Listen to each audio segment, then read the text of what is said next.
este segundo conversatorio sobre el tema, el concepto y el derecho.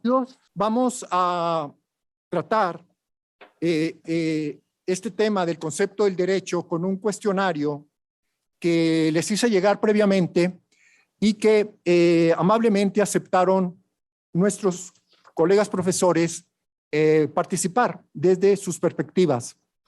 Quiero presentar primeramente al doctor Guillermo Mañón, quien es doctor en filosofía por la Universidad von Humboldt de Berlín. También es profesor de la Facultad de Ciencias Políticas y Sociales y también es investigador del Instituto de Investigaciones Jurídicas de esta Universidad Nacional Autónoma de México. Nuestro segundo profesor invitado es el profesor Imer Flores, quien es doctor en Derecho por la Universidad Nacional Autónoma de México. Es profesor de posgrado de nuestra Facultad de Derecho de la UNAM y también es investigador del Instituto de Investigaciones Jurídicas de la Universidad Nacional Autónoma de México. El doctor Enrique Cáceres me pidió participar el próximo miércoles, así que no estará con nosotros esta mesa, él estará presente el próximo miércoles. Les decía que el tema de este conversatorio, de este segundo conversatorio, está relacionado con compartir esto que en la docencia ha marcado mucho, a mí me parece, tanto en la filosofía como en la carrera de Derecho, el concepto, la idea del concepto. Por eso me parece a mí destacarlo de esta manera, no como una clase, sino como un conversatorio para el cual buscamos que las ideas circulen y no llegar a conclusiones definitivas, sino simplemente hacer la exposición desde la perspectiva que cada quien tenga para compartirla con los demás y de esta manera intentar generar ciertamente una discusión, compartir sus puntos de vista para enriquecer el tema en sí. El desafío, por decirlo así, que yo hice a mis compañeros profesores, a quien no me cansaré de agradecerles su participación, fue en el sentido, primeramente, de tratar de darnos elementos de explicación de qué es un concepto en general y en particular un concepto jurídico. Esto está relacionado después con la segunda pregunta, que podamos tratar de intentar dar elementos de cómo se construye, cómo se hace un concepto, ¿verdad? En general, y en particular en el campo del derecho. Para concluir con una posible distinción o comparación entre esta idea de concepto desde el punto de vista filosófico-jurídico con el principio y el argumento. ¿Saben? Están muy relacionados. ¿Cuál es su relación? ¿Cuáles pueden ser sus semejanzas y diferencias? En este sentido, después de estas participaciones que tendrán el tiempo suficiente, me parece a mí, porque tenemos solo 2 participantes, así que siéntanse cómodos para utilizar 5 minutos, 10 minutos, lo que les sea necesario para ustedes exponer lo que deseen. Vamos a cerrar el conversatorio con comentarios finales y preguntas que quizá puedan hacerse, ¿verdad? Obviamente sobre la marcha lo pueden hacer los participantes y de todas maneras, por si es necesario, al final haremos un cierre con preguntas y comentarios de los participantes. También les he pedido que con este afán de divulgar, de dar a conocer sus conocimientos, mis colegas les he pedido también que si tuvieran algunas referencias bibliográficas que nos puedan recomendar para ahondar sobre lo que aquí se va a discutir, pues será, me parece a mí, muy útil. En este sentido, quiero empezar con Guillermo, porque él, desde su formación como filósofo en general, a mí me parece, Guillermo, que la idea de concepto marca no necesariamente el cúmulo de perspectivas que haya, pero sí de una parte de la formación del filósofo, ¿no? Sí, así es, Jorge. Bueno, yo quisiera organizar y dividir mi exposición en tres partes. En esta primera, hablar del concepto del derecho y de los principios. En una segunda, de los instrumentos correctivos. Y en una tercera, hablar entonces del derecho y de la aplicación del mismo o de cualquier sistema normativo en nuestro país, sobre todo aquí en el Instituto. Para mí, entonces, parto del concepto del derecho como una administración del poder. Administrar el poder, entonces, es fijar los límites del soberano y también, entonces, de la libertad de los súbditos o ciudadanos. Si hablamos del poder en bruto, entonces estamos hablando de la potestad que se tiene sobre la vida y la muerte. Por eso, para muchos, el que el poder se ejerza a través de leyes, a través del derecho, esto responde entonces o es el resultado de un proceso civilizatorio de la humanidad que hace posible exactamente de una mejor manera la convivencia, no únicamente entre los súbditos o ciudadanos, sino también de esos con respecto a los poderosos. Este ejercicio del poder, por ejemplo, ha tenido un matiz, más bien, por ejemplo, en los albores del modernismo, con el italiano Nicolás Maquiavelo, en donde él decía que más que el poder ajustado a las reglas o leyes del derecho, el poder debería de caracterizarse por el cumplimiento de ciertos principios, y uno de esos era el de la eficacia. Hacer eficaz el que existiera un orden, para que entonces pudieran sobrevivir tanto unos como los otros. Por eso, para Maquiavelo, entonces, el poder que no era eficaz no era poder. Y para que su eficacia fuera real, entonces muchas veces tenía exactamente que brincarse las trancas, hacer entonces antilegal, extrajudicial, pero para poder hacer exactamente efectivo el orden mismo. Estos principios, como el que hacía referencia, o yo creo que hacía referencia a Nicolás Maquiavelo, estaban expresados en la antigüedad a través de mitos y alegorías. Si nos referimos, por ejemplo, a Sócrates y a Sófocles, y a la tragedia de la Antígona, ahí se nos presenta exactamente la tensión o disputa entre dos principios de vida, uno el humano y otro el divino, y cómo cuando el hombre exactamente se acerca más a uno y se aleja del otro, entonces esto le acarrea desgracias inexorables. Estos principios entonces no van a corresponder a ningún tipo de sistema, sea democrático totalitario, sea el que en donde existen instituciones establecidas, o el que responda o más bien se conduzca a través de poderes fácticos como el del crimen organizado, porque son exactamente válidos o deben de estar presentes ahí donde se cree que existe una cierta legalidad. Estos principios para mí serían muy generales y son tres principalmente: el principio de la efectividad, el principio de la vigencia y el principio de la validez. El principio de la eficacia quiere decir, o no quiere decir otra cosa, que el poderoso tiene que ser exactamente un soberano. Tiene que ser entonces alguien que da las leyes y nadie apela o nadie cuestiona exactamente el poder de dar esas leyes. El principio de vigencia quiere decir que existe un reconocimiento de estas leyes dadas por el poderoso. Y el tercero, el de la validez, quiere decir entonces que existe una coherencia entre el sistema de leyes o de normas del comportamiento.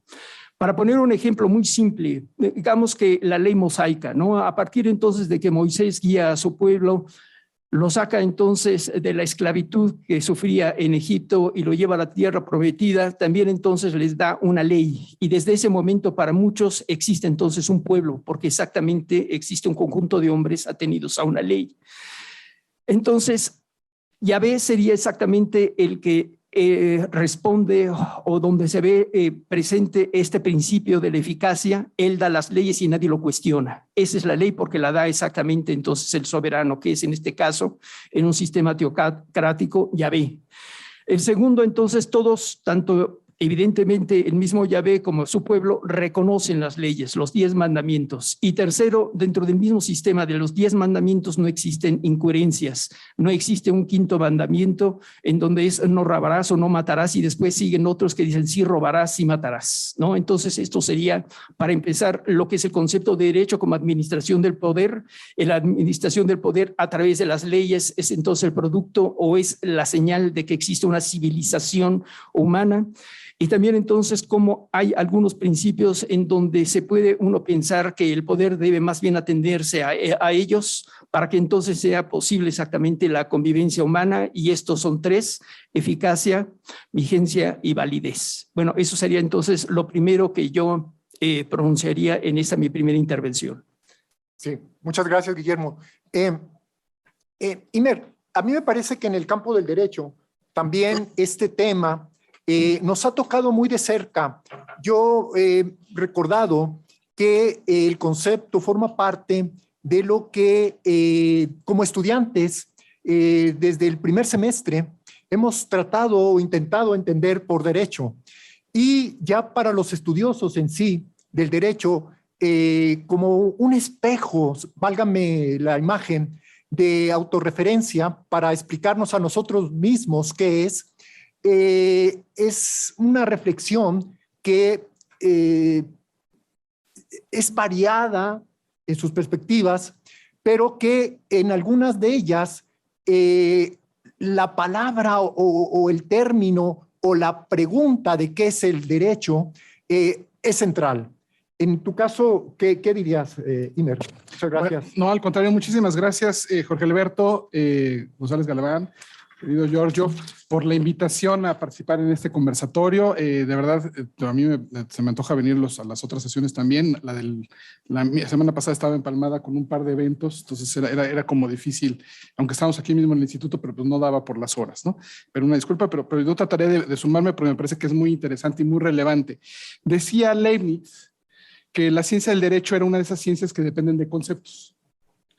Y piénsenlo tantito, digamos, otras ciencias son más claras en qué tienen que hacer, ¿no? Hemos estado en un seminario de filosofía con Guillermo, con Jorge Adame, con Carla Huerta, entre otros, leyendo a Platón La República, ¿no? Entonces, ¿qué es lo que le toca hacer al médico?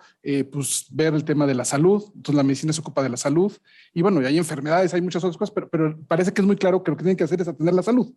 Y así nos podríamos ir como uno por uno, como que con cuestiones más como prácticas de qué tienen que hacer, ¿no? En el caso del derecho, en nuestra ciencia, pues depende más de los conceptos que tenemos. Entonces, ahí eso lo adelanto un poquito ahí contestando todo de lo que me decías. Sin duda alguna, para nosotros los conceptos son centrales. Y aquí déjenme jugar con un poco de algunas palabras para ir poniendo, uniformar el vocabulario, ¿no? ¿Qué es un concepto? Yo diría, me gusta como jugar con la imagen, que es una representación mental de una idea. Está abstracto, concepto en abstracto, ¿no? Entonces tengo una representación mental de una idea. Si yo les digo escalera, ustedes seguramente en sus cabezas empiezan a pensar en diferentes tipos de escalera. Se podrán imaginar diferentes escaleras, ¿no? Pero todas están representando mentalmente una idea, una cosa, un elemento, una herramienta, un instrumento que nos permite subir o bajar de un nivel a otro. Entonces, una escalera de caracol, una escalera de cemento, una escalera de madera, la que usan los pintores para pintar en una hoja, en 2 hojas, ya es lo de menos. Pero tenemos un concepto, compartimos un concepto de qué es una escalera. Y eso nos permite poder hablar entre nosotros y entendernos. Ya si quieren entrar más a detalles, tenemos que especificar de qué tipo de concepto estamos hablando, de qué tipo de escalera estamos hablando. Y ahí podríamos jugar con algo que ya dijiste tú de pasada, que podemos tener diferentes concepciones acerca de qué son escaleras. Y podemos eventualmente también tener disputas si algo cuenta o no cuenta como escalera. Entonces, eso es otra vez mucho de la práctica del derecho, ¿no? Que tenemos conceptos y luego tenemos que preguntarnos si aplican o no aplican. Pongo el ejemplo, no sé ustedes en sus casas, pero para alcanzar los entrepaños de arriba, uno luego tiene una cosa que tiene 2 o 3 entrepañitos y le permite a uno llegar a niveles más altos. ¿Será escalera o no será escalera? Claro que podemos discutirlo, pero comparte el concepto aunque tengamos diferentes concepciones que nos permitan entrar en una discusión de si aplica o no aplica, ¿no? Entonces, y ahí me parece que es relevante entonces entender algunas cosas con relación a cómo funcionan los conceptos en general. Algunos conceptos son claramente criteriales, tienen un criterio. Uno suma los criterios y te da el concepto. Hay otros conceptos que no funcionan así y esos conceptos son los que llamamos interpretativos. Y entonces yo creo que el derecho va a entrar mucho más en esta lógica de conceptos interpretativos, donde va a haber varias opciones, varias alternativas, hay discusión, hay disputa. Pero déjenme tratar de ilustrar mejor el ejemplo. En el caso de los criteriales, hay criterios, ¿no? Entonces, por ejemplo, esto funciona muy bien para las clases naturales, para las figuras geométricas, ¿no? Un triángulo, por definición, ¿qué creen? Tiene 3 ángulos. No 4 ni 5, porque tú ya no sería triángulo, ¿no? Entonces, es muy de esa lógica de las figuras geométricas, de las clases naturales. H2O, ¿no? 2 partículas de hidrógeno por 1 de oxígeno nos hacen agua. Y así me podría ir con todos los elementos químicos, jugando con, ahí están los criterios. No sé, vemos por allá afuera un animal, parece ser un león, pues tendríamos que hacerle una prueba para ver si tiene el DNA de león o no tiene el DNA de león. Pero otra vez, ese concepto es criterial. Podemos encontrar criterios que nos permitan llenar. Yo creo que a veces el error o el exceso en el derecho es cuando pretendemos que nuestros conceptos son criteriales y que por tener un elemento más otro elemento se sigue que eso es tal figura, porque puede haber algunas trampitas por ahí. Y ahí adelanto que ahí los que empezaron con esa crítica, en su momento teníamos una cosa que se llamaba jurisprudencia conceptual, ¿no? Los discípulos de Savigny desarrollaron una jurisprudencia de conceptos, McGriff Jurisprudence, una jurisprudencia conceptual que tenía como su centro esto: estudiar el derecho romano, aprender los conceptos del derecho romano y revisar si se reunían los criterios, los elementos del concepto del derecho romano. Y eso funcionó muy bien por mucho tiempo, pero ya no funciona hoy en día. Adelanto un ejemplo para tratar de ir redondeando cómo funciona esto, ¿no? Matrimonio, ¿no? En su momento en derecho romano se entendía como la carga de la mater, de la madre. Entonces, por definición, parecía que en un matrimonio había que haber una mujer. Pero hagan memoria, también el patrimonio se entendía como la carga del pater, del padre. Era el que tenía que hacer el recurso. Hoy por hoy, yo creo que nuestra noción de matrimonio y patrimonio ya está rebasada. Sobre eso regresaré en una de las siguientes intervenciones a jugar un poco cómo trabajamos con los conceptos, ¿no? Cómo los construimos, que eso es lo que me parece que es lo que a Jorge Alberto le interesa mucho, ¿no? Entonces, quisiera nada más como reiterar, por ejemplo, en el caso de Jhering le criticaba a los discípulos de Savigny que habían caído en unas versiones muy mecánicas de entender los conceptos. Entonces, posesión, por ejemplo, era el típico ejemplo con el que se peleaban. De entrada, a veces uno de nuestros profesores repitieron estos errores, pues, erróneamente. Por ejemplo, alguien diría que la posesión es un poder real, es un poder de hecho. No sé, si es un poder de hecho, al derecho no le tiene que interesar, le interesa en tanto que es un poder jurídico. Entonces, la posesión como poder de derecho nos preocupa, como poder de hecho no nos interesaría. Entonces critica eso, es lo primero que les critica Jhering a los discípulos, diciéndoles, oigan, ustedes aquí dicen puras barbaridades, ¿no? Y luego le dice, bueno, ánimos más corpus, que son los 2 elementos que típicamente pensamos en la posesión, dice Jhering, pues sí, si yo tengo el ánimo, si me comporto como el dueño, y tengo el corpus, la detentación de la cosa, pues soy el posesionario. Pero eso tiene otros problemas porque se nos olvida que tiene que haber fines, propósitos, valores, y quizás ahí lo ligaría con los principios que decía también Guillermo, de cómo es relevante, qué es lo que está atrás de ese concepto, cuál es el bien jurídico tutelado, a quién quiero proteger. Entonces, si un ladrón se lleva mi teléfono y lo empieza a usar, no quiere decir que sea el posesionario él, aunque ya tenga el ánimos y él tenga el corpus. Entonces, claramente se requiere algo más en los conceptos. Entonces, eso, insisto, es parte de lo que hace que estemos en un terreno donde nuestros conceptos son no meramente criteriales, sino interpretativos. Adelanto una distinción más y ya cedo la palabra. En el caso decía yo, de los conceptos de clases naturales, ¿no? De las figuras geométricas, 2 ideas, ¿no? Por un lado, tenemos una cosa que llamamos verdad por correspondencia. O sea, allá afuera veo un árbol, y corresponde a que allá afuera hay un árbol. Si lo que esa figura que está allá afuera, efectivamente todo el mundo coincidimos en verlo como un árbol, pues es un árbol, ¿no? Y ahí obviamente hay algunas posturas escépticas donde dirían, bueno, que realmente no hay un árbol, hay un concepto que le damos esa palabra que es el de árbol, y eso es un ser vivo, planta, que quién sabe cómo se llamen solito, ¿no? Nosotros le hemos construido, le hemos dado el concepto de árbol y entonces está ahí, ¿no? ¿Realmente está el árbol? Digo, yo creo que sí, pero creo que lo que realmente, al menos lo que está claramente ahí, es el concepto que nos permite referirnos a eso como árbol. Entonces, en buena medida, creo, insistiría yo, en que los conceptos no están flotando por ahí en el aire. Los conceptos son construcciones nuestras y eso es el punto que me parece que es el relevante. Algunos son muy fáciles porque corresponden a algo que veo en la naturaleza. Simplemente tengo que identificar cuáles son esos elementos que lo hacen ser lo que es. Otros, y piensen aquí todas nuestras ciencias sociales y obviamente el derecho, ¿no? Un derecho, una obligación, un contrato, un delito, como todos esos dependen de nuestros conceptos y los conceptos los vamos construyendo entre nosotros. No están ahí flotando en el aire, no son meramente naturales. Ahí lo dejo por lo pronto. Muy bien, muchas gracias, Imer. En la segunda parte de este conversatorio, a mí me ha interesado mucho, y ya lo destacó un poquito, se adelantó Imer, porque a mí me ha interesado la parte que tiene que ver con cómo se hace la investigación, el cómo de las cosas. En este tema no podría, al menos yo, en la lógica de las preguntas, evitar poner sobre la mesa el cómo se hace o el cómo se construye un concepto general y un concepto jurídico en particular, ¿verdad? Esa es la siguiente pregunta o el siguiente desafío que, Guillermo, en lo que tú tengas preparado, ¿qué dirías? Bueno, para que esto comience a tomar forma de conversatorio, me voy a referir a algo de lo que dijo el doctor Imer Flores.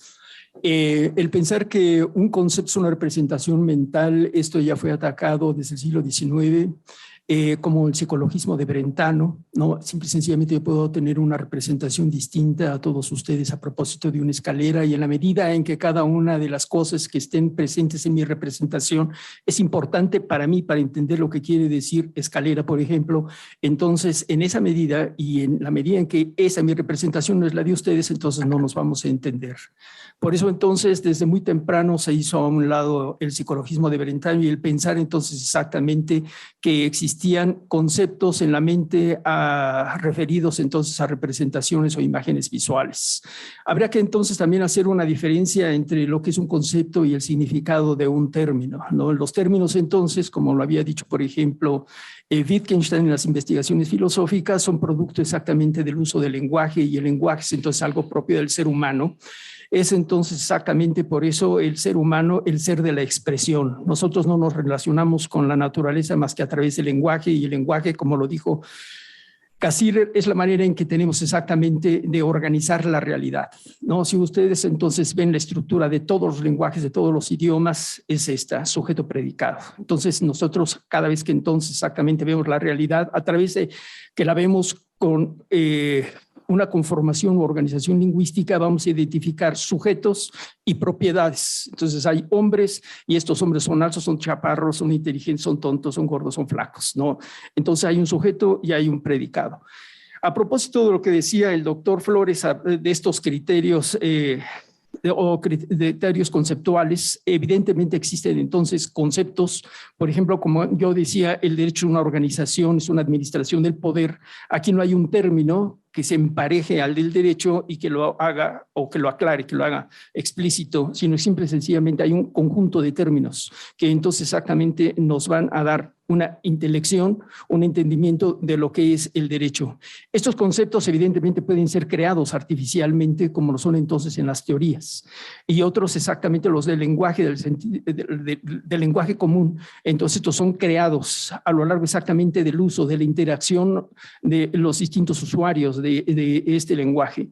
Cuando nosotros entonces estamos hablando de una realidad que nos atañe a todos, que es exactamente la del deber ser, porque quien no se comporta según esa entonces es castigado, evidentemente entonces tenemos que asumir ese lenguaje especializado en la medida de nuestras posibilidades. Si somos entonces estudiantes de derecho o especialistas, como lo es el doctor Imer Flores, evidentemente la incorporación de todos estos conceptos del corpus jurídico a su lenguaje natural va a ser mucho mejor que la que pueda hacer de cualquier otra persona que no haya tenido esos estudios previos. Entonces hay una combinación de lo que es el lenguaje natural con el lenguaje especializado. Sí existe entonces una creación de conceptos ad hoc, según exactamente entonces de lo que queramos nosotros hablar, del discurso pertinente, entonces será completamente distinto el decir unas cosas y dejar fuera de ese discurso otras completamente distintas.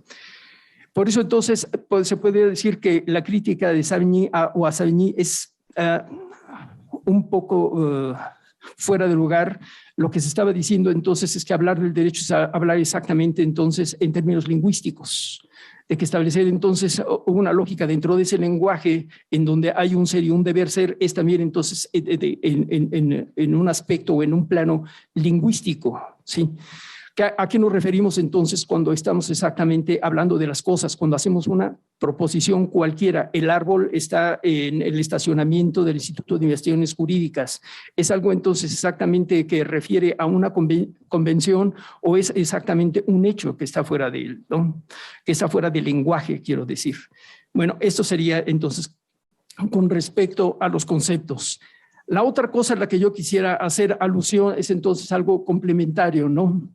Ya desde entonces, desde Platón, desde el Sofista y el Protágoras, él había visto, Platón, que era necesario incorporar el no ser al ser, pero de una manera relacional. Es esto lo siguiente, lo que quiere decir esto, no únicamente pertenece a lo que yo soy, Guillermo Mañón, lo que se puede decir afirmativamente de mí, sino también lo que se dice negativamente, lo que yo no soy con respecto de todos ustedes. ¿No? Eso entonces también es algo que me identifica, que me ubica en el tiempo y el espacio, en donde entonces exactamente se puede saber quién es con mayor precisión, no solo a través del ser, sino de lo que no soy, lo que entonces sí exactamente soy finalmente. Por eso entonces en esta segunda intervención yo quería hacer referencia ya no más a lo que es el derecho en sí afirmativamente, sino también entonces negativamente a todo aquello que ayuda a que el derecho se constituya y serían entonces exactamente lo que sirve para delimitarlo, las instituciones correctivas. Para eso entonces yo quería hacer otra vez una alusión histórica. Podemos ver entonces que al inicio de los albores de la época moderna, por ejemplo, con Thomas Hobbes, el inglés, en el siglo XVI, entonces nosotros ya vemos que hay una teoría o una doctrina más bien de cómo se formó la sociedad y cómo entonces esta, para que sea posible la convivencia humana y pase de un estado natural o incivilizado a otro, entonces exactamente civil o civilizado, es necesario exactamente que se constituyan instituciones, que se diferencie entonces del resto de los hombres aquel que es el soberano y que éste entonces imponga reglas que hay que cumplir.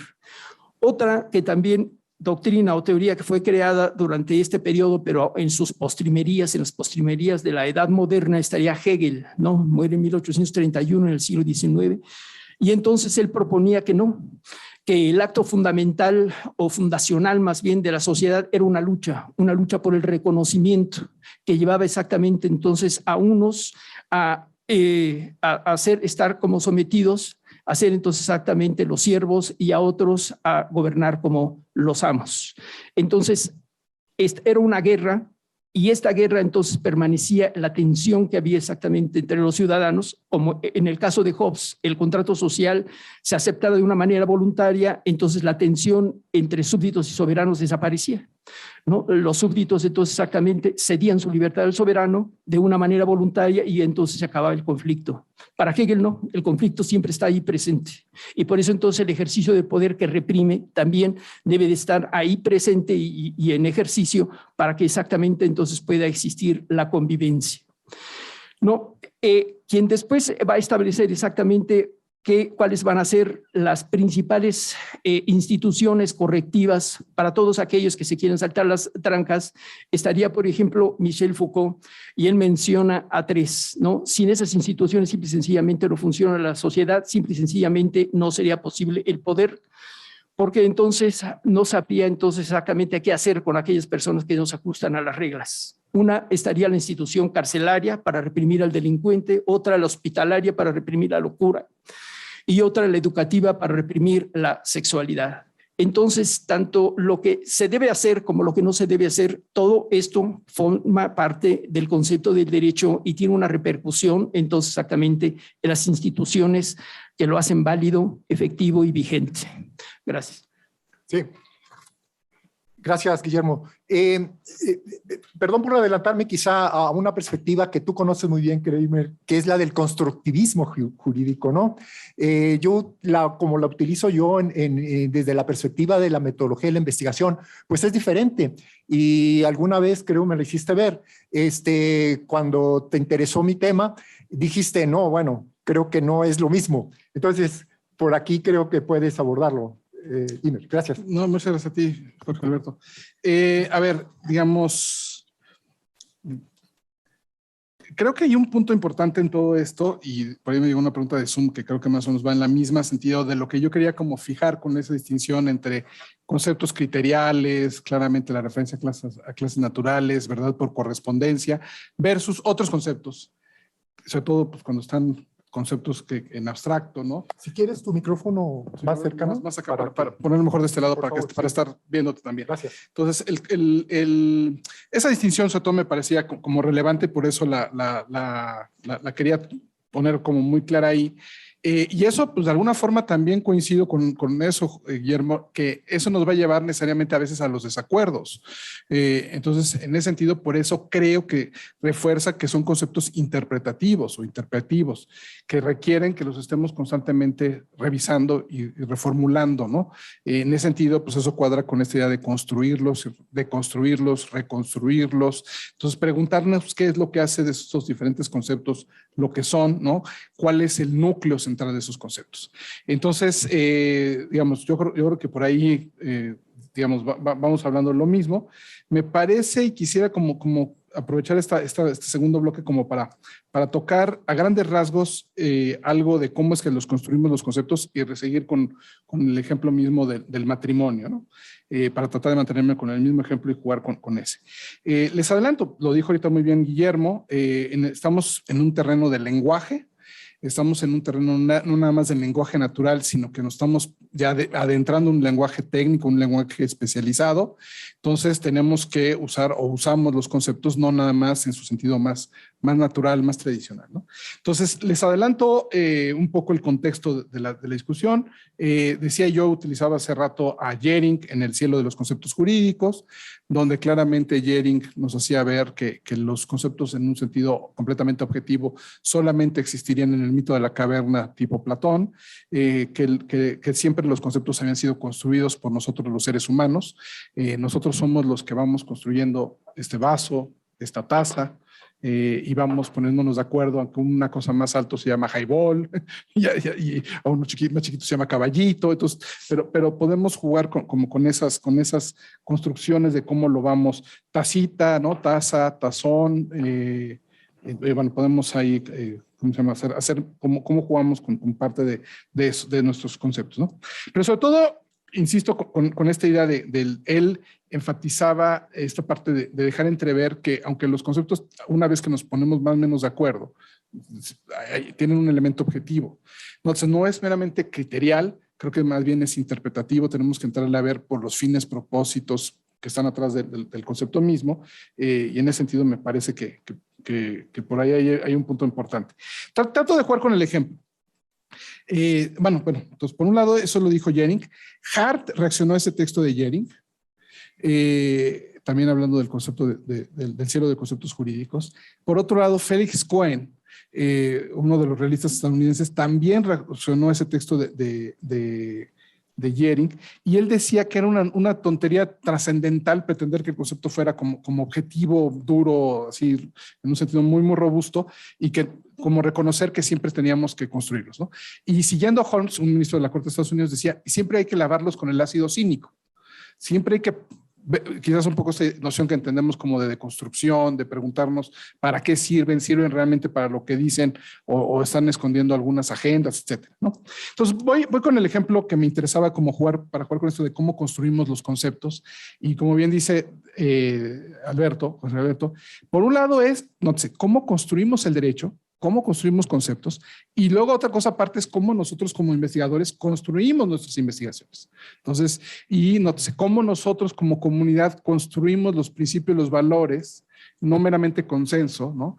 De los principios morales que están atrás de las figuras jurídicas que vamos reconociendo y vamos aceptando, de las instituciones jurídicas que nos vamos dando, que está atrás de ellas, ¿no? Entonces, todo eso me parece que está en un terreno interpretativo, no descarto que haya desacuerdos, sí creo que hay respuestas correctas, pero bueno, eso es otra discusión.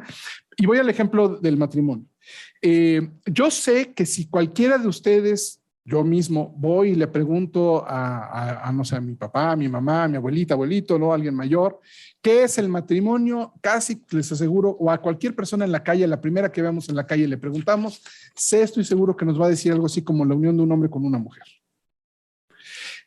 Pero nótese, nuestro lenguaje jurídico no se queda ahí. Nuestro lenguaje jurídico no se puede quedar con este concepto como muy manifiesto, muy de que todo el mundo lo entiende de la misma forma, sino que tenemos que tener un concepto más bien operativo. Esto viene con derechos y obligaciones. Esto implica cosas. Esto qué cargas tiene, ¿no?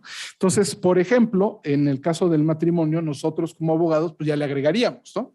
O sea, es sí, la unión de un hombre y una mujer. Ahorita regreso a criticar esa noción, pero bueno, en principio la unión de un solo hombre con una sola mujer para fines de, y ahí podríamos, vean, procreación, perpetuación de la especie y simplemente la ayuda, apoyo mutuo que se deben los cónyuges en una cierta reciprocidad mutua, ¿no? Entonces, ¿qué es lo que va a hacer ese concepto? Pero no sé, ya le estamos operando con eso, ya tenemos gente que nos va a pedir que lo casemos, gente que va luego a decir, ahora nos tienen que divorciar, gente que nos va a pedir que liquidemos esa sociedad matrimonial, con qué reglas lo hacemos. Entonces vean cómo nuestra operación ya partiendo de ese concepto, ya estamos también operando con el concepto. Y yo agregaría en esa discusión de cómo funcionan los conceptos, también tenemos que entrar a una pregunta de cómo los justificamos, sus aplicaciones sobre todo, y entonces cómo podemos dejar fuera unos casos y no otros, y no sé, cómo cuando hay unas categorías que sí lo ameritan, pues podemos ameritar diferentes conceptos, pero si el concepto acaba teniendo el mismo derecho y la misma obligación, pues no tiene sentido que tengamos 2, 3, 4 conceptos cuando estamos hablando de las mismas consecuencias jurídicas. Entonces tenemos que ir acotando, ¿no? Entonces ahorita regreso al ejemplo concreto, insisto, del matrimonio, ¿no? ¿Se acuerdan ustedes que por un lado, en un momento dado, en la Asamblea Legislativa de la Ciudad de México dijo, no me voy a meter en el problema de matrimonios de parejas del mismo sexo, no lo voy a llamar así, no lo voy a llamar uniones civiles, que podría haber sido un concepto que hubiera funcionado, y inventó esta cosa rara de las sociedades de convivencia. ¿Qué más ejemplo de que se pueden construir conceptos?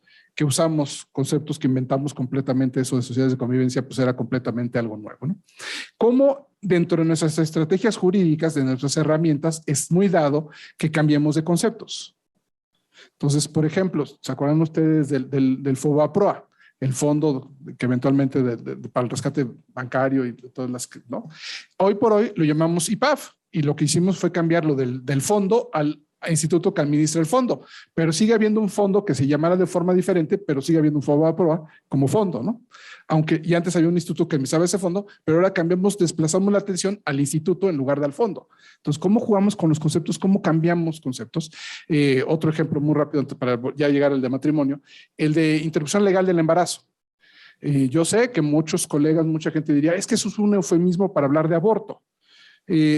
Creo que es un supuesto diferente, creo que habla de unas particularidades diferentes en las primeras 12 semanas, respetando la libre decisión de la mujer, etcétera, etcétera. Entonces, pero vean cómo jugamos con otro concepto, porque el de aborto nos metía problemas. Entonces, cambiamos el concepto y metimos un concepto diferente. Pero eso es a lo que voy, que jugamos mucho en esa lógica, ¿no? Entonces, regresando al ejemplo de matrimonio, sociedades de convivencia me parece un mal ejemplo. Yo decía que me parecía curioso porque tendríamos que entender que tendría que llegar a los mismos derechos y obligaciones, con lo cual se volvería absurdo tener dos conceptos para llegar a los mismos derechos y obligaciones. Entonces, a la larga tendría que llamarse matrimonio. Nótese, si no le reconocíamos los mismos derechos, efectivamente había como dos conceptos diferentes, pero el problema justamente era que teníamos que reconocer los mismos derechos. Entiendo muy bien que en Roma, con diferentes categorías de personas libres y esclavas, hubiera unos llamados matrimonios para las personas libres, otros para las personas esclavas, y cuando eran combinaciones de libre esclavo, esclava libre, cambiaban el nombre, porque eran categorías diferentes. Pero hoy en día que hablamos como de universalidad de las personas, Entonces me parece que ya cualquiera que sea con dos personas, me quedaría con dos personas adultas, ¿no? No estaría dispuesto a 3, 4, 5, por lo pronto, ahorita para jugar con el ejemplo del matrimonio. Entonces, hagan memoria cuando en su momento en Oaxaca tienen que resolver cómo se debe resolver el tema del matrimonio. Había parejas que nunca habían tenido hijos y decían que las discriminaban porque no las aceptaban, no les reconocían que eran matrimonios. No sé, ahí dice eso de procreación, perpetuación de la especie, eso es lo que hace el matrimonio, pues lo declaró inconstitucional la Corte, eso no es lo que hace el matrimonio.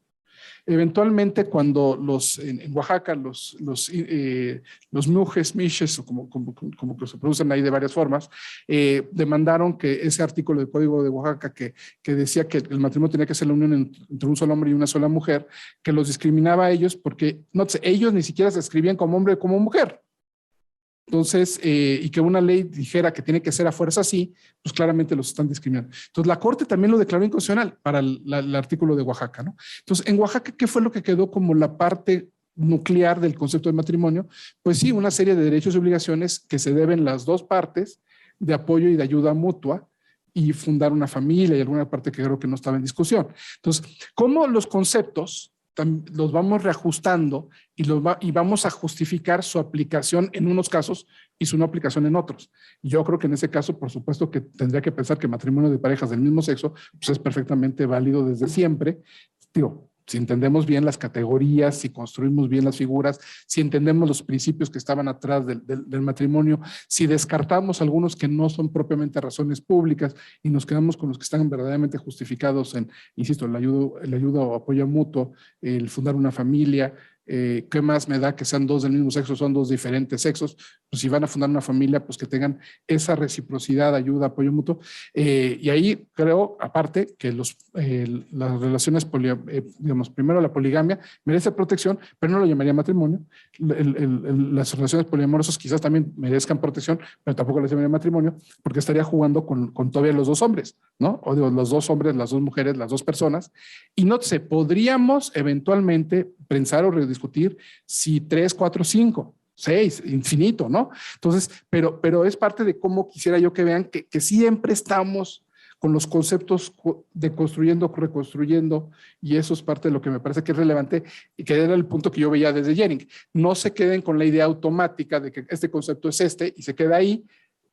Siempre habrá que revisar para qué fines, para qué propósitos, qué principios están atrás y con eso los vayamos usando. Creo que me extendí un poquito en esta, pero muchas gracias. No, a ti, Imer. A mí me parece que esta parte que estamos tocando está relacionada con lo que en las ciencias exactas lo tiene muy claro, que es la actividad relacionada con lo que se da en llamar la ciencia básica, es la mera ciencia que se practica a nivel abstracto, y la ciencia aplicada, o como llamaste tú, conceptos operacionales.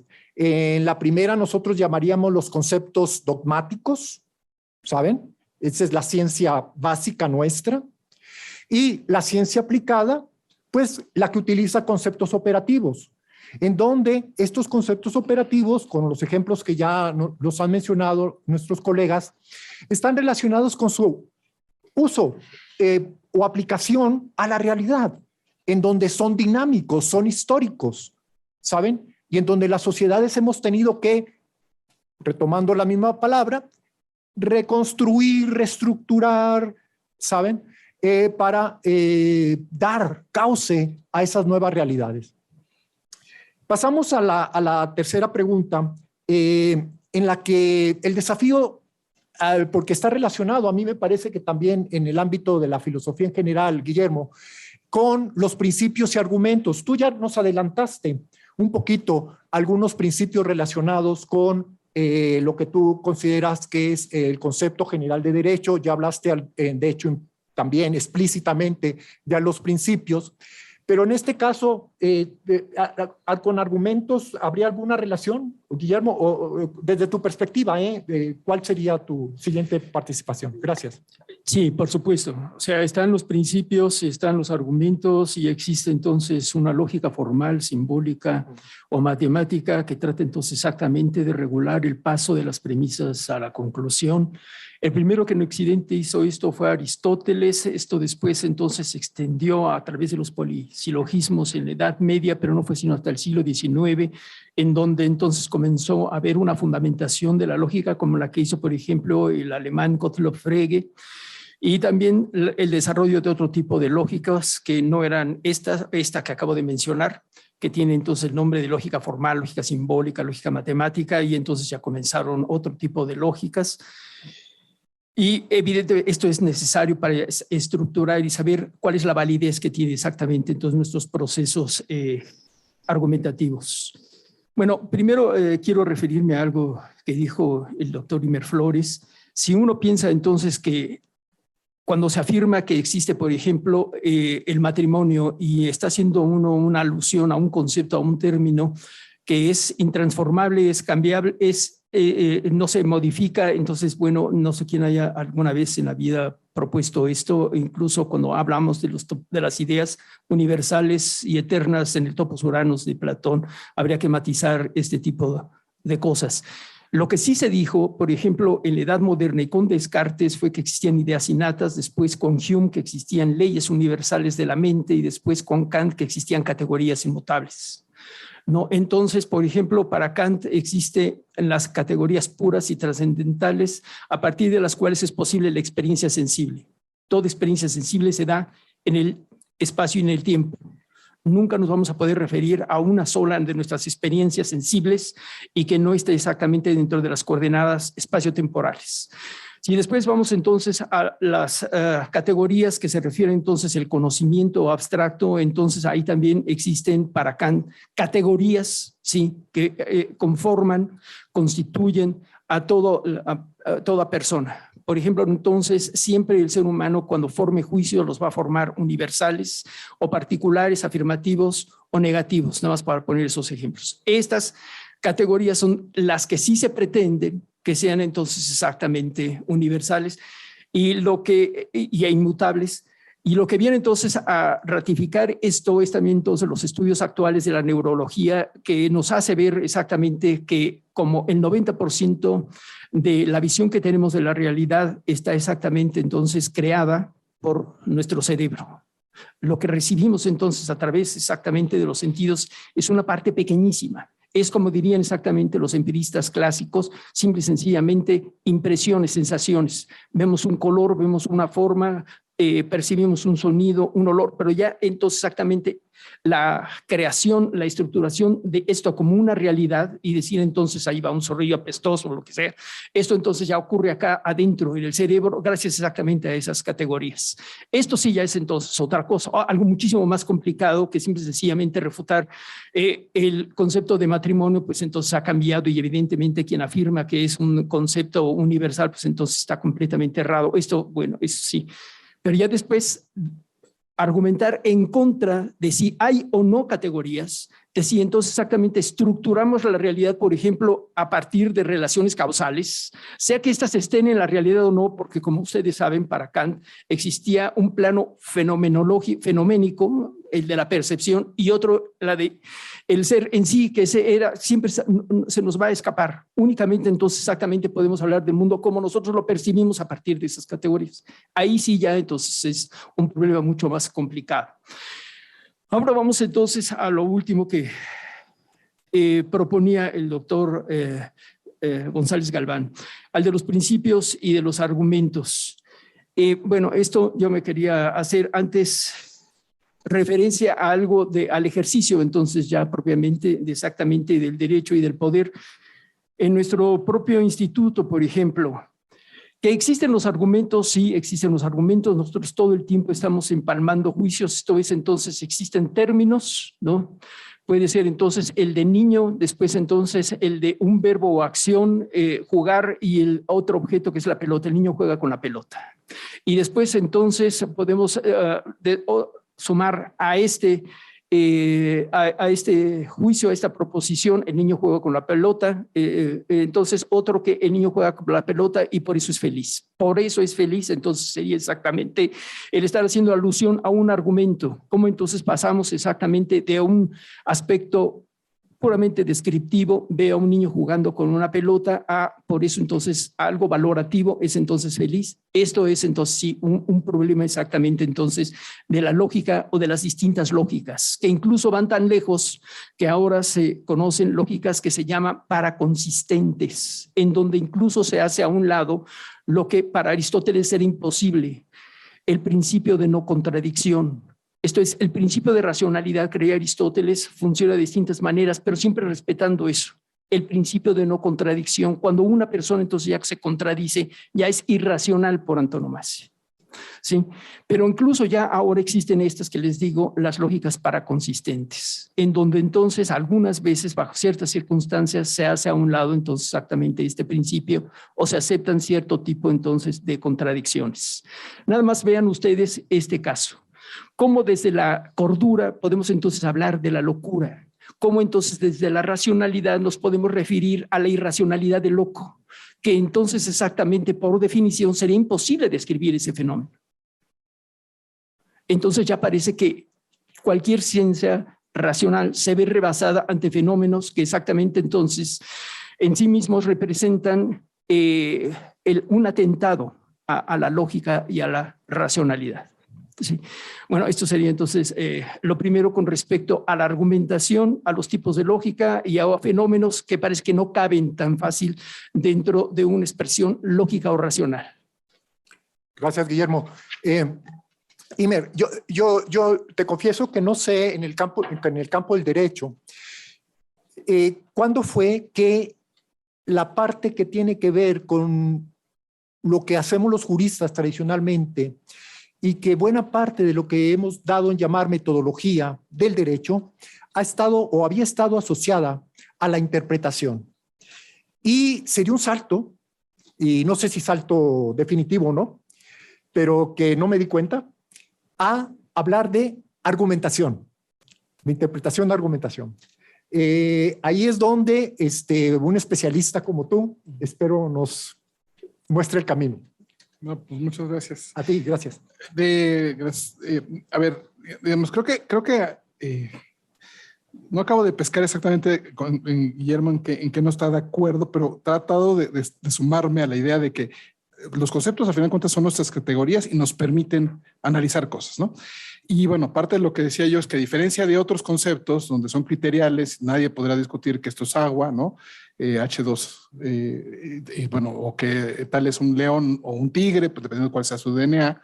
Entonces, y podemos, pero de alguna forma en lo de matrimonio parece que estamos de acuerdo que hay algo que se mantiene como categoría universal, aunque en un momento dado lo habíamos cerrado a solamente un hombre y una mujer, y que habíamos tenido justificaciones un tanto erróneas, como procreación, perpetuación de la especie. Creo que lo de apoyo, ayuda mutua y fundar una familia es como el núcleo central. Entonces, eso es lo que me parece que se ha mantenido como invariable, ¿no? Entonces, creo que estamos hablando de lo mismo, y lo que agregaba yo a esto es que se prestan para esta parte de conceptos interpretativos. Yo te agrego algo más, regresando a Kant, y de ahí entonces entra la parte de que se justifican o no se justifican y entras a lo de argumentación. Entonces yo ahí trato de contestar un poco digamos, reforzar la idea. Nótese, volviendo también a Kant, ¿no? Esta distinción que yo hice en criteriales y interpretativos la podremos también platicar con Kant. Kant decía que había conceptos que ya eran ad esse, llegaban a la esencia de las cosas. El de triángulo es el típico ejemplo, 3 ángulos igual a triángulo, ¿no?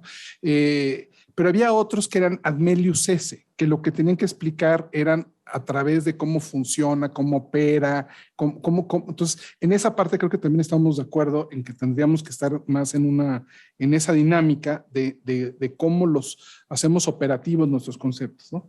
Y entonces Kant, por ejemplo, decía que nuestro concepto del derecho pues no podría ser ex ante o de entrada, no podemos tener un concepto, porque tenía que ser al final de la práctica y de la discusión y de la reflexión, pudiéramos tener un concepto de qué es derecho, ¿no?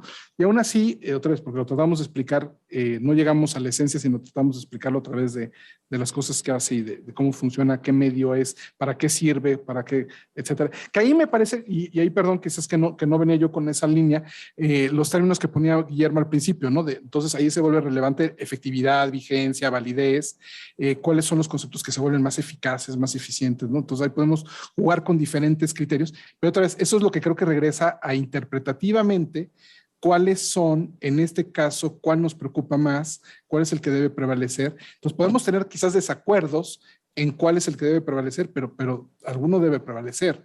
Entonces, y ahí podríamos jugar con otras formas de categorizarlos, ¿no? Tienen que ser conceptos inteligibles, deben ser deseables, pueden ser posibles y hasta necesarios, pues, y bueno, entramos hasta la idea de la suficiencia, ¿no? Entonces, volviendo un poco a lo que decía Jorge Alberto de la parte de dónde surgieron estas ideas de interpretación y argumentación. Yo pensaría que, como bien decía Guillermo, venían desde los griegos y los romanos, y esa idea de que la lógica formal de Aristóteles, no sé, también Aristóteles avanzó la lógica dialéctica, que ya luego él se decantó más por la parte esta de la ciencia, etcétera, etcétera, pero ahí están los antecedentes de la tópica, de la retórica, y ya luego ciertamente Cicerón sería nuestro ejemplo de por qué la idea de la argumentación, ¿no?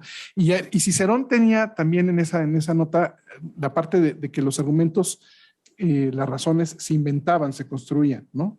No estaban ahí flotando en el aire. Él tenía como muy clara esta idea de que teníamos que hacer un trabajo más de este lado activo, interpretativo, creativo, constructivo. Ahí podemos jugar con qué palabra, ¿no? Yo diría que aunque la argumentación estaba desde los griegos, desde Aristóteles, como decía Guillermo, haciendo referencia a esos primeros ese tratado de la lógica, el Organón, como el primer gran texto donde se sistematizan los temas de lógica. Pero bueno, ese trabajo siempre estuvo ahí. Yo lo veo que quizás luego quedamos en un modelo que quería ser como muy aplicativo del derecho, el corpus juris civilis, ¿no? Que se aplicara conforme a las decisiones que ya dio un juez, ¿no? Entonces, con fundamento, yo creo que me aplican igual que como ya dijo Celso, como ya dijo tal. Entonces, la parte creativa, constructiva y de ahí argumentativa, interpretativa y argumentativa quedó como relegada a esta idea como meramente aplicativa.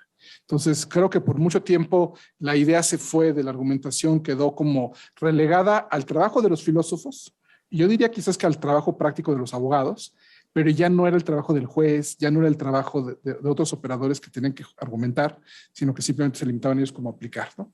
Entonces, ahí creo que hay una nota. Y regresando un poco a la parte filosófica, por ejemplo, Santo Tomás es un claro ejemplo en estas cuestiones, ¿no? En las cuestiones de la suma teológica, de cómo decía, por ejemplo, sobre este punto, fulano ya dijo esto, sutano ya dijo esto otro, yo me posiciono de este lado, yo digo esto, yo critico, yo argumento y contraargumento, como para jugar con que ahí siempre estuvo la argumentación. No es que sea algo completamente nuevo, pero sí gana mucha popularidad después de la Segunda Guerra Mundial. Yo lo atribuyo, por un lado, los excesos de los regímenes totalitarios, que parecerían habernos llevado al extremo de pensar que cualquier cosa era derecho, como la parte de las decisiones de poner una Declaración Universal de los Derechos Humanos, de la cual no nos podemos mover, ¿no? Y cualquiera que haga derecho positivo tiene que hacerlo con esa limitante. Entonces, pues tenemos que interpretar que sí, que no se puede, argumentar que sí, que no se puede. Entonces, creo que ahí empieza a requerirse, y es donde resurge la argumentación con Perelman, con Fibek, con Kalinowski, y más con nosotros, con Recasens Siches, con Toulmin, con otros autores, digamos, yo diría que esos a mediados de siglo. Y se ha popularizado ciertamente a finales del siglo XX y principios del siglo XXI.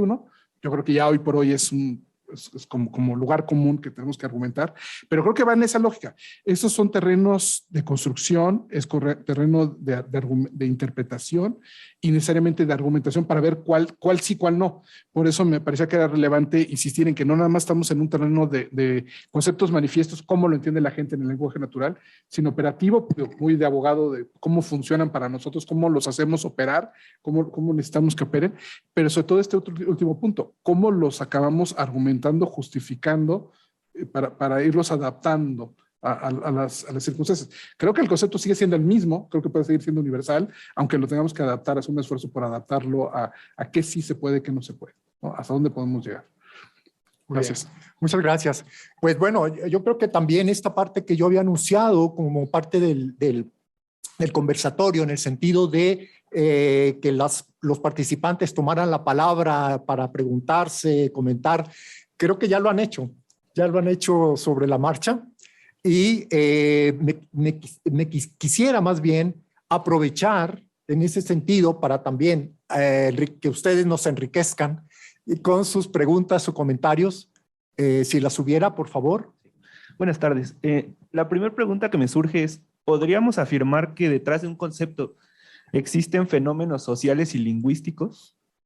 Y el segundo cuestionamiento es... Perdón, la primera la podría repetir. Sí. ¿Podríamos afirmar que detrás de un concepto existen fenómenos sociales y lingüísticos? Okay. Y la segunda, en la actualidad, ¿cuál es el impacto que tienen los movimientos sociales al momento de realizar la construcción de un concepto? Sí, vamos a escuchar las demás preguntas, por favor. Gracias. Sí, gracias. Buenos días, mi nombre es Jaime Rivera y yo quería hacer un comentario, ¿no? Un poquito de esto del concepto. Un concepto es un significado y un significante, ¿no? La descripción o asignación de un valor a un objeto o a la representación de una realidad, como decía, una acción. Y a la vez tiene un significante que significa para todos algo diferente, ¿no? Por decir como novia, algunos le pueden decir voy con mi media naranja, voy con mi forro, diferentes términos que se pueden usar, ¿no? Ese concepto va evolucionando, como antes decían matrimonio, era hombre y mujer, pero surge LGBTI, entonces ya surge la clasificación o subclasificación de matrimonio LGBT, matrimonio gay, matrimonio queer. Ahora se casan con un holograma, un japonés, entonces ya es una nueva forma de matrimonio, ¿no? El dinero antes era moneda, surge el billete y luego surge la tarjeta de crédito, el Bitcoin, ahora el metaverso. Entonces sigue siendo dinero, pero cada vez se vuelve más abstracto, ¿no? El concepto base es dinero, pero va surgiendo y va evolucionando y se vuelve más abstracto. Ahora en metaverso, en universo, puedes comprar casas o construir casas y que te generan dinero y te pueden sancionar a lo mejor si te robas la casa, si destruyes el metaverso. Cómo se van volviendo más abstractos, ¿no? Entonces, esos conceptos, digamos, tienen una base y a medida de que se van haciendo más abstractos, pues tienen otro valor, otra subclasificación, que es creo que lo que se va viendo, ¿no? De escalera es algo para un elemento físico para subir o bajar y lo podemos ver o tocar, pero si decimos el concepto subir, el concepto bajar, eso no lo podemos tocar, simplemente nos representa la idea, la acción. Bueno, es un comentario, gracias. Sí, gracias a ti. Gracias. Buenas tardes, yo soy Juan Pablo Cruz Sánchez, es un placer. Y yo quería dar un comentario, el cual es que los conceptos tienen una gran importancia en el sistema jurídico porque dictan cómo se regularán determinadas conductas, lo que está permitido o lo que no, lo que se va a entender en la norma jurídica. En un primer momento parecería que los conceptos están solo en la teoría, no repercuten en la realidad. Pero lo cierto es que los conceptos dirigen al propio ordenamiento jurídico. Me explico. O sea, por ejemplo, lo que se va a entender como un delito y la estructura del mismo. Y así concebir el concepto del robo, del feminicidio, etcétera.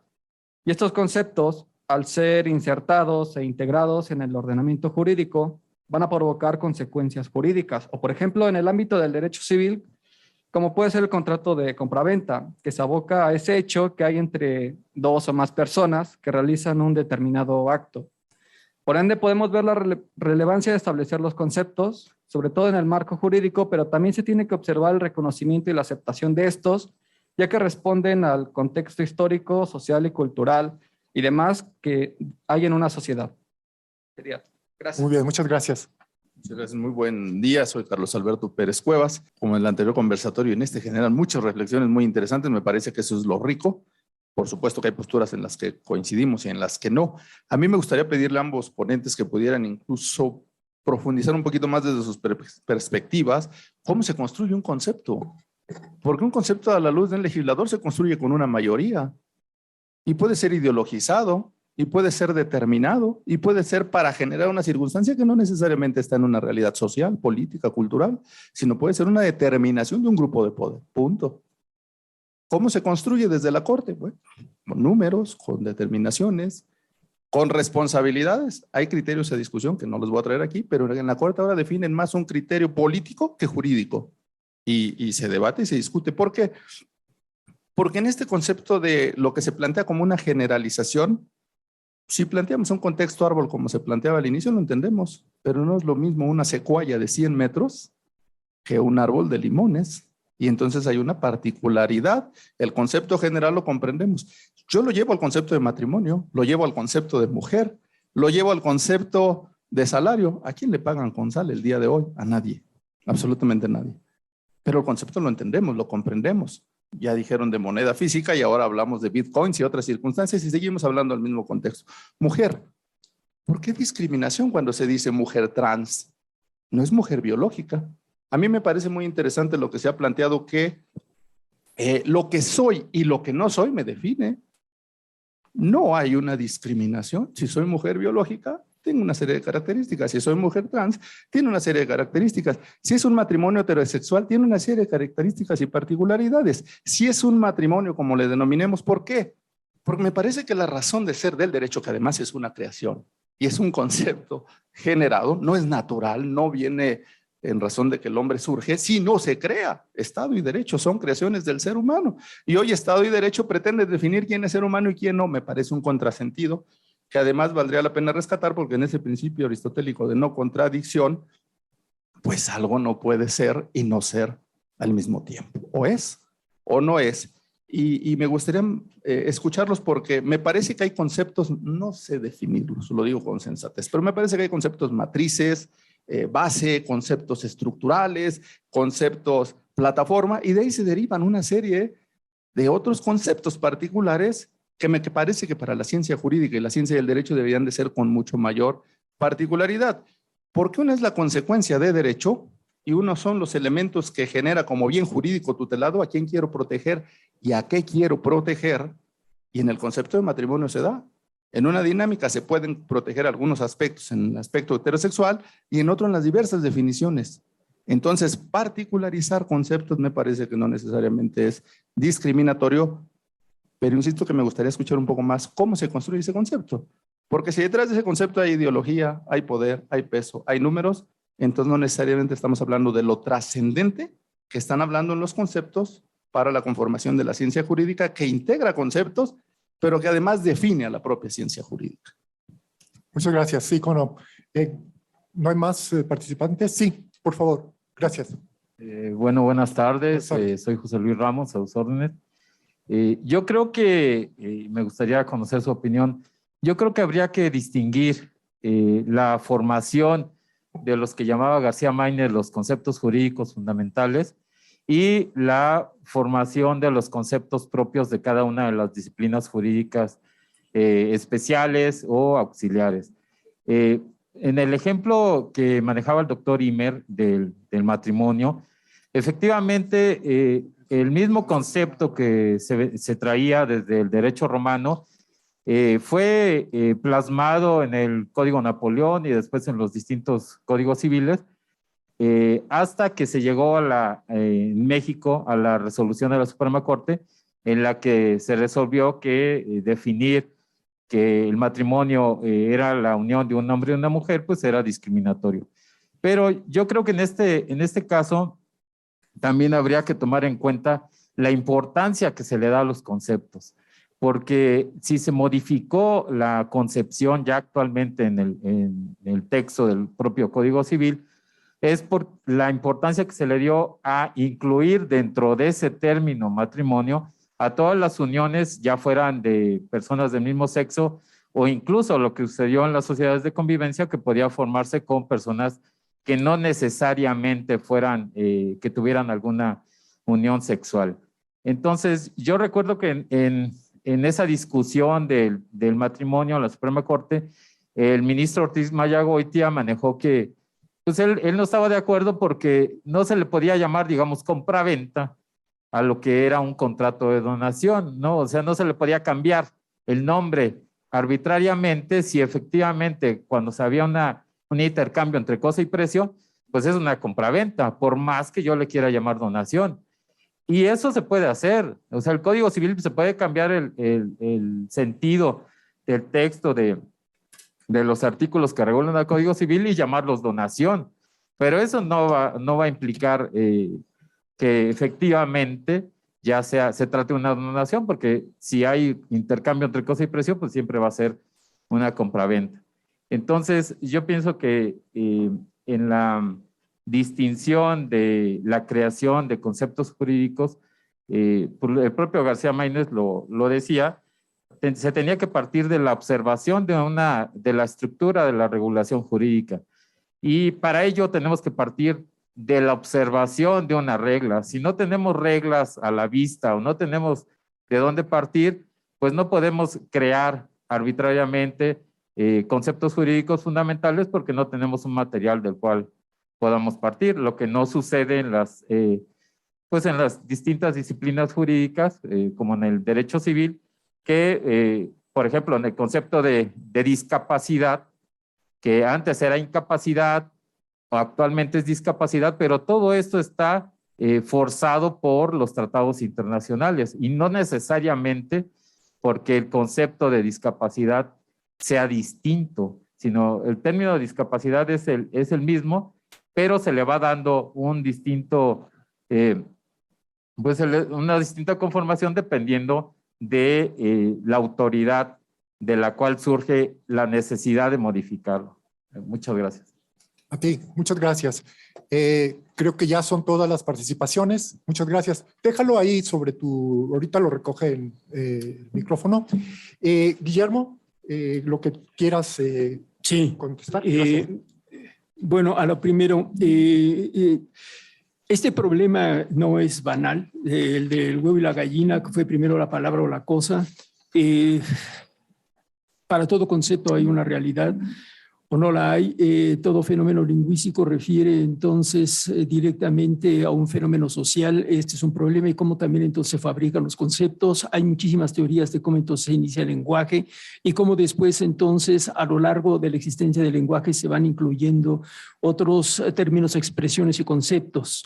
Hay sí una diferencia entre lo que es un término, por ejemplo, el término mujer o el término agua. Si nosotros decimos agua es H2O, 2 moléculas de hidrógeno por una de oxígeno, bueno, esto es muy claro, pero existen tratados completos sobre el concepto de belleza.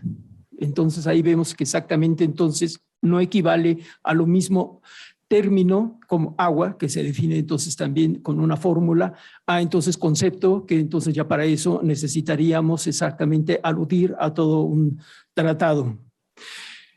Que existe entonces exactamente los términos como algo que significa y que se refiere a un significante, sí, esto es cierto. Existen entonces exactamente las teorías del lenguaje, en donde también entonces hay un plano pragmático del uso que hay del lenguaje con respecto a los usuarios, o sea, los seres humanos, entre las relaciones entre los términos, que es el plano sintáctico, y después de estos los términos con las cosas, que es el plano semántico, es entonces la división tripartita tradicional del lenguaje. Esto es cierto, ¿no?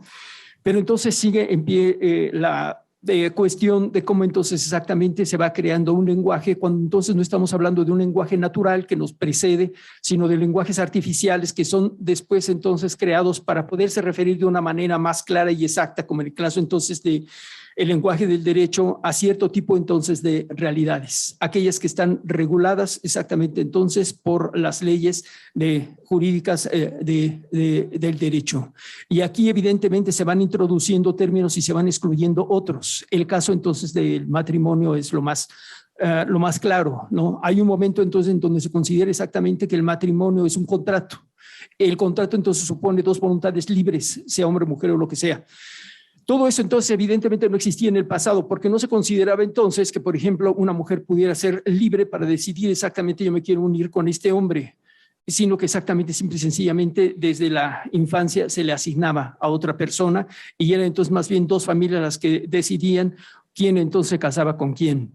Entonces, evidentemente, va cambiando esto. La cuestión, si nosotros hacemos, como hacía la persona que habló al último, referencia a los conceptos fundamentales, tenemos entonces también que aceptar, aludiendo entonces a la teoría de los paradigmas científicos de Thomas Kuhn, de que hay un momento en que si cambian los conceptos fundamentales, entonces evidentemente también cambia el sistema o la teoría jurídica a la que nos estamos refiriendo. No podemos entonces decir estamos hablando de lo mismo, aunque algunos piensen de que en nuestro sistema jurídico actual está entonces también presente las nociones del Código Napoleónico, como también entonces las del derecho canónico o como también entonces las del romano. Es entonces ahora un paradigma completamente distinto en donde entonces gente del pasado diría, bueno, eso que tú mencionas, por mujer, por hombre, por discapacitado, por matrimonio, eso en absoluto lo reconozco yo. Sí, evidente, estamos entonces frente a un paradigma jurídico completamente distinto que tiene entonces una terminología completamente nueva y distinta y que hace alusión a una realidad completamente nueva y distinta. Gracias. Gracias, Guillermo. Imer. Muchas gracias por las preguntas. Entiendo que en el Zoom hay varias, entonces no sé si te pueden prestar la computadora para que las veas también. Entonces eso nada más ahorita con... Sí, cómo no. Si no las pudieras pasar, Paula, algunas. Gracias, cómo no. Entonces, pero bueno, a ver, completamente de acuerdo, creo que nos vamos afinando y más cercanos todos, ¿no? Entonces, sí, tenemos conceptos, ¿y cuál es la utilidad de los conceptos? De alguna forma, por referirnos a lo que está allá afuera. Entonces, entramos en este terreno de nuestros usos, de las referencias, ¿no? Y entonces, pues, no necesitamos lenguaje, ¿no? Pero sobre todo, estamos tratando de responder a diferentes fenómenos, ¿no? Obviamente los naturales son más fáciles, pero bueno, también los sociales. Entonces los conceptos también con relación a nuestros fenómenos sociales me parece que es fundamental, ¿no? Que entendamos que estamos trabajando en ese terreno, ¿no? Entonces, y yo creo que sobre todo por la práctica, pensando en el derecho, sobre todo la que es relevante son estos de los conceptos del lado más bien de fenómenos sociales, ¿no? Entonces, ¿cómo los construimos? Yo insistiría en que no es nada más la parte de las palabras, del lenguaje natural, sino tiene que ver con esta parte de cómo operamos en el derecho, de obligaciones, derechos, prohibiciones, permisiones. Entonces, tenemos que ver de qué lado lo vamos a poner. Entonces, ahorita quisiera decir algo con relación también al tema del legislador y toda esa parte, pero bueno, yo diría que el legislador no es que esté él construyendo los conceptos nada más. Creo que está reaccionando a fenómenos sociales que necesitan ser regulados de una forma o de otra. Y entonces, como bien decía Jorge Alberto hace rato, pues uno busca en las dogmáticas qué conceptos hay por ahí, a cuál se parece más en lo operativo, entonces, en lo operacional.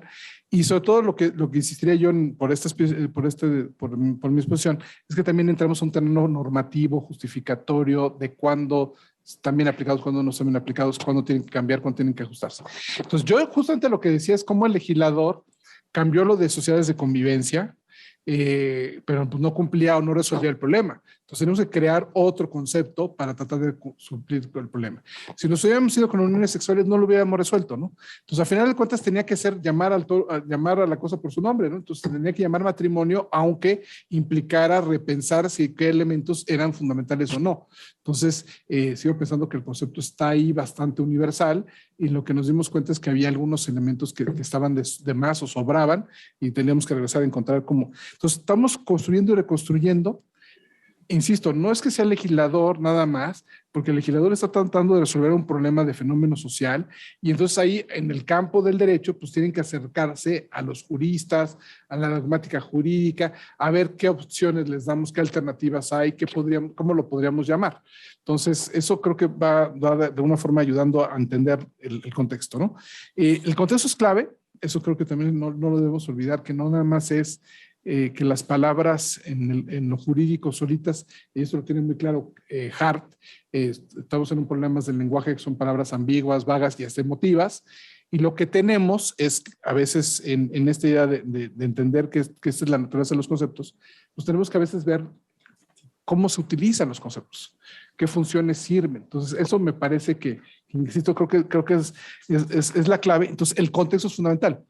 En esa típica prohibición de prohibidos los vehículos en el parque, pues no nada más agarramos la palabra, o no nada más agarramos la palabra vehículos. Tenemos que agarrar también la palabra parque, y entre parque y vehículos ver qué tipo de vehículos son los que están permitidos y qué tipo de vehículos son los que están prohibidos. Entonces sí, hay una partecita en la que entiendo que entra en el que hace la ley, de alguna forma nos dice se prohíben los vehículos y está pensando en algunos tipos de vehículos. quizás no todos. Entonces, entraremos en un punto de aplicación a revisar cuáles son los que están prohibidos, cuáles son los que están permitidos. Insisto con este otro ejemplo. Prohibido prohibido el paso al andén con perros, ¿no? Ese es el típico ejemplo que pone Recassensiche siguiendo aparentemente a Radbruch y a Petracci, aunque ellos nunca hemos llegado a la fuente original. Está prohibido el paso al andén con perros. Y un día llega una persona con un oso, ¿no? Entonces la prohibición le aplica, aunque no usó el concepto, curiosamente sí, aplica la prohibición, y ahí tenemos toda una serie de aparatos de interpretación de analogías para justificar por qué extendemos la analogía. Y nótese, y si es un perro lazarillo, pues al contrario, tiene que pasar, pero es perro. Entonces, otra vez, necesitamos regresar a esta idea de interpretación, de operación, insisto, y sobre todo esta parte argumentativa, justificatoria, normativa, de cuándo sí, cuándo no se justifica que lo extiendas a algunos ejemplos, ¿no? Y bueno, no podría estar más de acuerdo con los ejemplos que pusieron del salario, del dinero, efectivamente, y ahí cerraría con la idea, en donde también los conceptos sí necesitan algún tipo de referencia a algo. No sé, los que tienen su correspondencia con el mundo natural son relativamente más fáciles, pero aún así hay escépticos que no creen que existan ni los árboles ni las montañas. Existen las palabras que nos hablan de árboles y montañas, ¿no? Entonces, bueno, yo ahí con relación a lo del dinero insistiría yo en lo relevante de la aceptación y el reconocimiento que los demás le damos a esas palabras. En el lenguaje natural, pues somos todos. En lenguajes especializados, pues es ahí donde en este caso los abogados, y estas discusiones que podemos tener, desacuerdos sobre si sí o si no, tal o cual, ¿no? Regreso un poco a la idea del dinero, ¿no? Si yo le ofrezco esto como un billete, pues no me lo va a aceptar como un billete de 20 pesos, ¿no?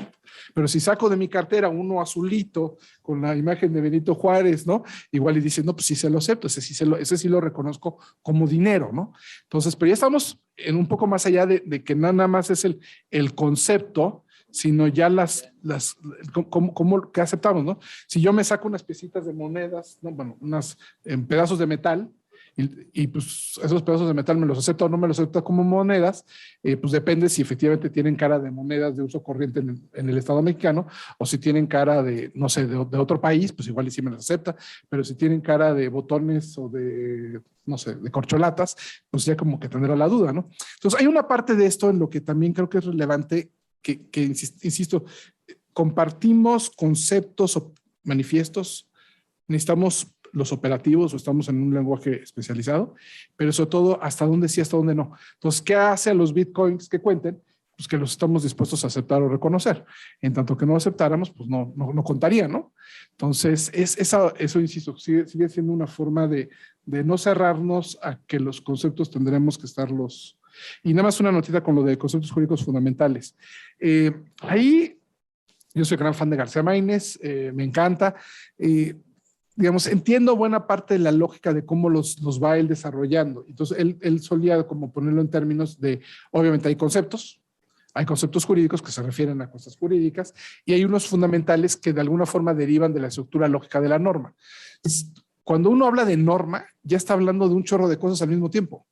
Hay un supuesto, hay un hecho o acto jurídico, podríamos jugar ahí en distinciones, y hay consecuencias de haber caído en el supuesto previsto por la norma, adecuación en los hechos al supuesto previsto, se siguen tales consecuencias, y las consecuencias pueden ser derechos o pueden ser obligaciones, y si incumplo con mis obligaciones me hago acreedor a sanciones. Entonces, vean, y las sanciones me las pueden imponer inclusive por medio de la fuerza. Entonces, como una serie de conceptos se pueden derivar de los conceptos como más básicos. Sí, entiendo muy bien ese trabajo de García Maínez, pero creo que hay muchos otros que habría que discutir más allá, ¿no?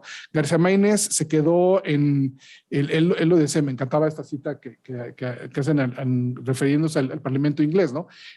Decían en aquel entonces, el Parlamento inglés puede hacer cualquier cosa menos convertir a un hombre en mujer y viceversa. Hoy por hoy, la operación puede convertir a un hombre en mujer y viceversa, y ya podemos pasar a preguntarnos si se necesitará reconocimiento y tenemos que emitir actas, no sé, hoy por hoy, de personas de transgénero o cómo cambiamos el género, cómo ascribimos el género. Entonces, como hay unos temas que antes no nos podíamos plantear. Entonces, yo es en donde creo que necesitaríamos como traer esa discusión a elementos más contemporáneos, sin desconocer que era muy útil lo que hacía García Maínez, porque además los derivaba de las reglas de la lógica. Entonces, él quizás no los construía, sino que los derivaba de lo que ya estaba por ahí. Yo creo que aquí el punto quizás sea un poquito más de avanzada a otra dimensión más normativa, diría yo. Pero bueno, lo dejo ahí. Muchas gracias. A ti, Imer. Muchas gracias. Gracias a los participantes en la distancia. Nos acaban de enviar sus preguntas, que siento decirles, Guillermo, Imer, son preguntas de postdoctorado, ¿eh? Así que agárrense y solo contesten las que quieran, ¿eh? Porque son como 20. Así que vamos a leerlas. Y agradezco, repito, a los que las enviaron. Amir García Villalpando dice, como pregunta, ¿un concepto sería una molécula? Pone molécula entre paréntesis. Dice, ¿un concepto sería una molécula de una idea?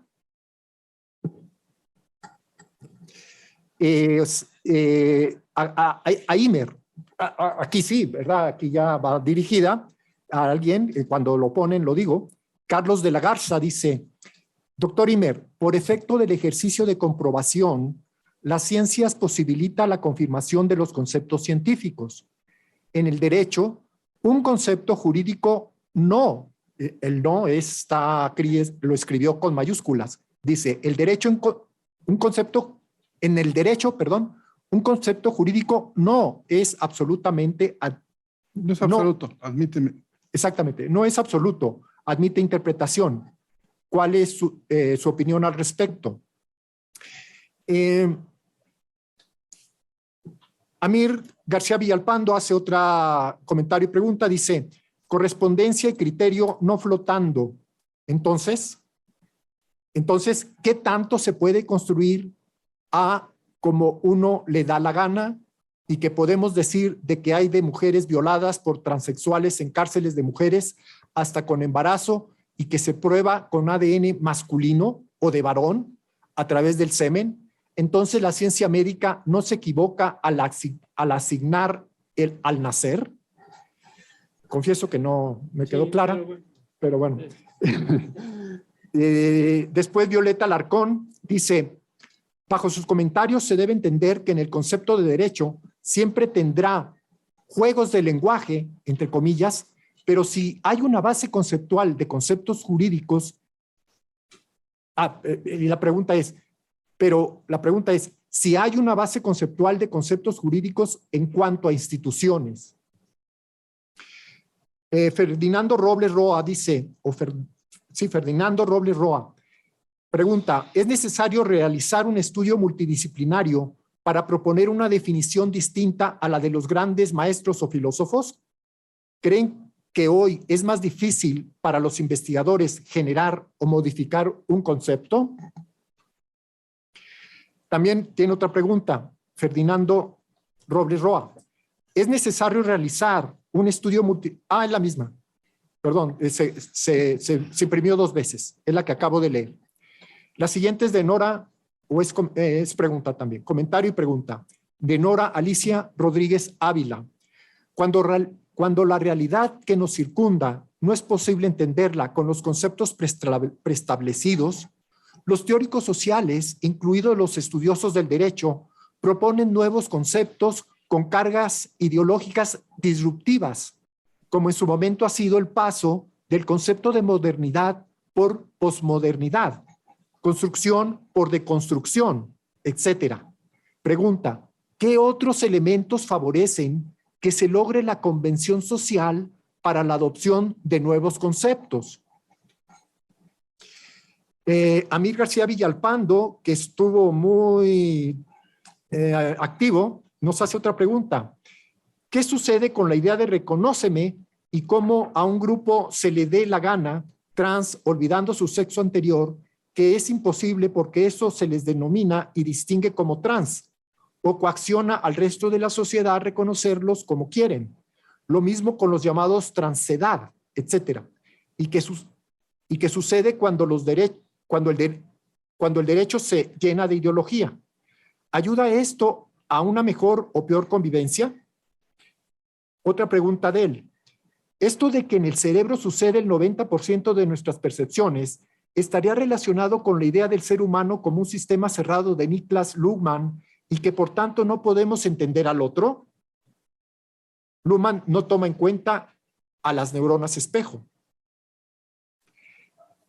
Simplemente dice, ampliando el comentario, simplemente cambio la circunstancia con la idea de la perpetuación de la especie por una idea de sobreoferta que ha devaluado el valor de seres humanos y que incluso se vuelve un problema para la economía y los ecosistemas.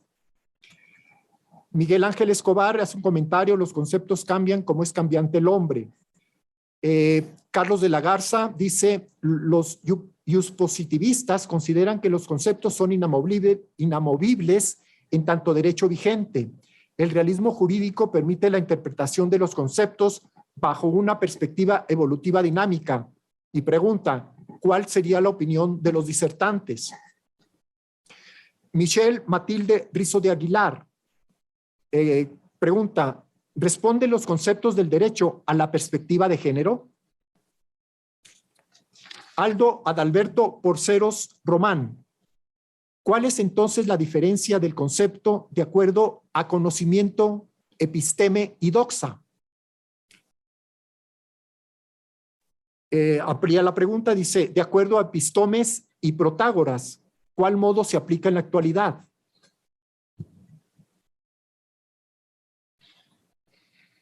Amir hace un comentario, solo dice, de hecho, la idea de trans es distinción. Aldo Adalberto Porceros Román, ¿cuál es la diferencia de concepto y concepto jurídico? Alma Michelle Martínez comenta y pregunta, ¿los conceptos científicos son inamovibles? Perdón, creo que ya son inamovibles. Bueno, no, creo que es otra. A ver, los conceptos científicos son inamovibles, más sin en cambio, los conceptos sociológicos sufren una construcción y deconstrucción constante que se ha estado adaptando al cambio generacional. En las grandes ciudades es más fácil que se acepten los nuevos conceptos adoptados, pero ¿qué estrategia sería la idónea para que estos nuevos conceptos sociológicos y jurídicos sean aceptados por las poblaciones en donde los usos y costumbres que nos han marcado en general sean aceptados? Adalberto Porceros Román, ¿existen elementos o pasos que son necesarios para llegar a comprender un concepto? Contexto general, entre paréntesis.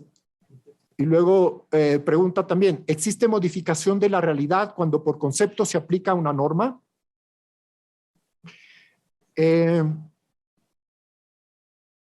Ya solo faltan 12. Amir García Villalpando otra vez dice, es interesante la idea que estamos viviendo en un patriarcado y ahora se busque proteger centralmente a las mujeres como nunca antes en la historia.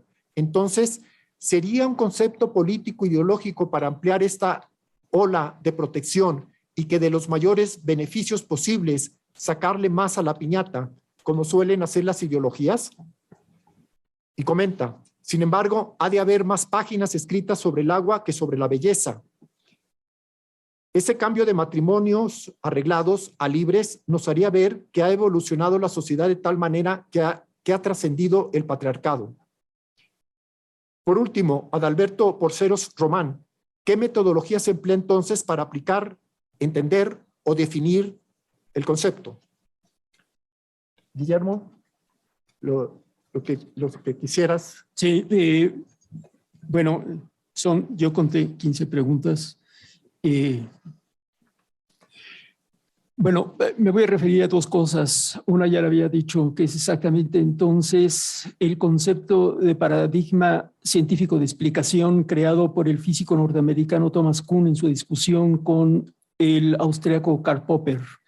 Entonces, Popper, para explicar el desarrollo de la ciencia, proponía que existía una acumulación del conocimiento, mientras que Kuhn decía no existe ninguna acumulación del conocimiento, sino que el desarrollo de la ciencia opera a través de la irrupción de nuevos paradigmas que exactamente entonces niegan la validez del anterior y se proponen entonces como válidos, y entre uno y otro paradigma de explicación existe una inconmensurabilidad, una incomparabilidad. Hablan entonces de dos realidades completamente distintas, con criterios de verificación, etcétera, etcétera, etcétera. Si esto lo aplicamos al derecho, ya no al desarrollo científico de la física, entonces podemos aceptar como Maynes el que existe un núcleo de conceptos fundamentales, que eso entonces establece un paradigma jurídico y que cuando entonces exactamente se introducen otros nuevos, podemos hablar de que hay un nuevo o irrumpe un nuevo paradigma de explicación jurídica y que por eso entonces entre uno y otro también existe una incomparabilidad. Este sería, por ejemplo, el caso exactamente de las nuevas realidades en donde la ciencia hace posible que un hombre o una mujer puedan cambiar entonces de sexo. Si bien entonces el sexo y su rol, su papel dentro de la sociedad siempre ha sido definido de una manera sociológica y no biológica, esto con el avance de la ciencia entonces hace posible que se pase exactamente, simple y sencillamente de vestirse de una cierta manera, hablar de otra y tener cierto tipo de tareas, a exactamente entonces portar un órgano sexual completamente distinto. Bueno, evidentemente esta sería una nueva realidad que exactamente estaría exigiendo que también entonces se cambiara el lenguaje y se entendiera de una manera mucho más amplia lo que puede ser hombre y lo que puede ser mujer, en vista exactamente entonces de que esto se puede alterar y se puede entonces cambiar a través de un cambio hormonal, etcétera, etcétera, etcétera. Pero miren entonces que si bien esto es así, sigue habiendo entonces problemas, ¿no? En el deporte, muchísimas deportistas, mujeres, entonces no quieren que participan las mujeres trans, porque dicen, bueno, es que ellas tienen un contenido de testosterona que las hace ser muchísimo más fuertes y entonces llevar una ventaja en la competencia, además de otras cosas que también entonces pueden alegar en otro tipo de ámbitos. ¿Por qué hago alusión a esto? Por lo siguiente, no, se ha preguntado mucho de cómo se crean los conceptos y entonces exactamente si muchas veces entonces la realidad rebasa al lenguaje. El lenguaje nos ayuda entonces exactamente para referirnos a una realidad y para comunicarnos entre nosotros, pero muchas veces exactamente el lenguaje no agota toda la realidad, ¿no? Entonces nosotros ahora podemos ver que se han creado ciertos instrumentos como una computadora, un teléfono celular, los satélites que evidentemente en el pasado no existían. Para nosotros ese lenguaje se ha tenido que introducir en vista exactamente del desarrollo científico y ese lenguaje sería ininteligible para personas del pasado. Ahora entonces nosotros las introducimos en nuestro lenguaje coloquial y nos decimos, pásame el teléfono, vamos a ver la televisión satelital, etcétera, etcétera, etcétera. Pero hay entonces casos muchísimo más complejos que este, que nos presenta la tecnología. Yo lo quería hacer ver a la luz exactamente del fenómeno de la locura, hablar entonces racionalmente de algo que es irracional.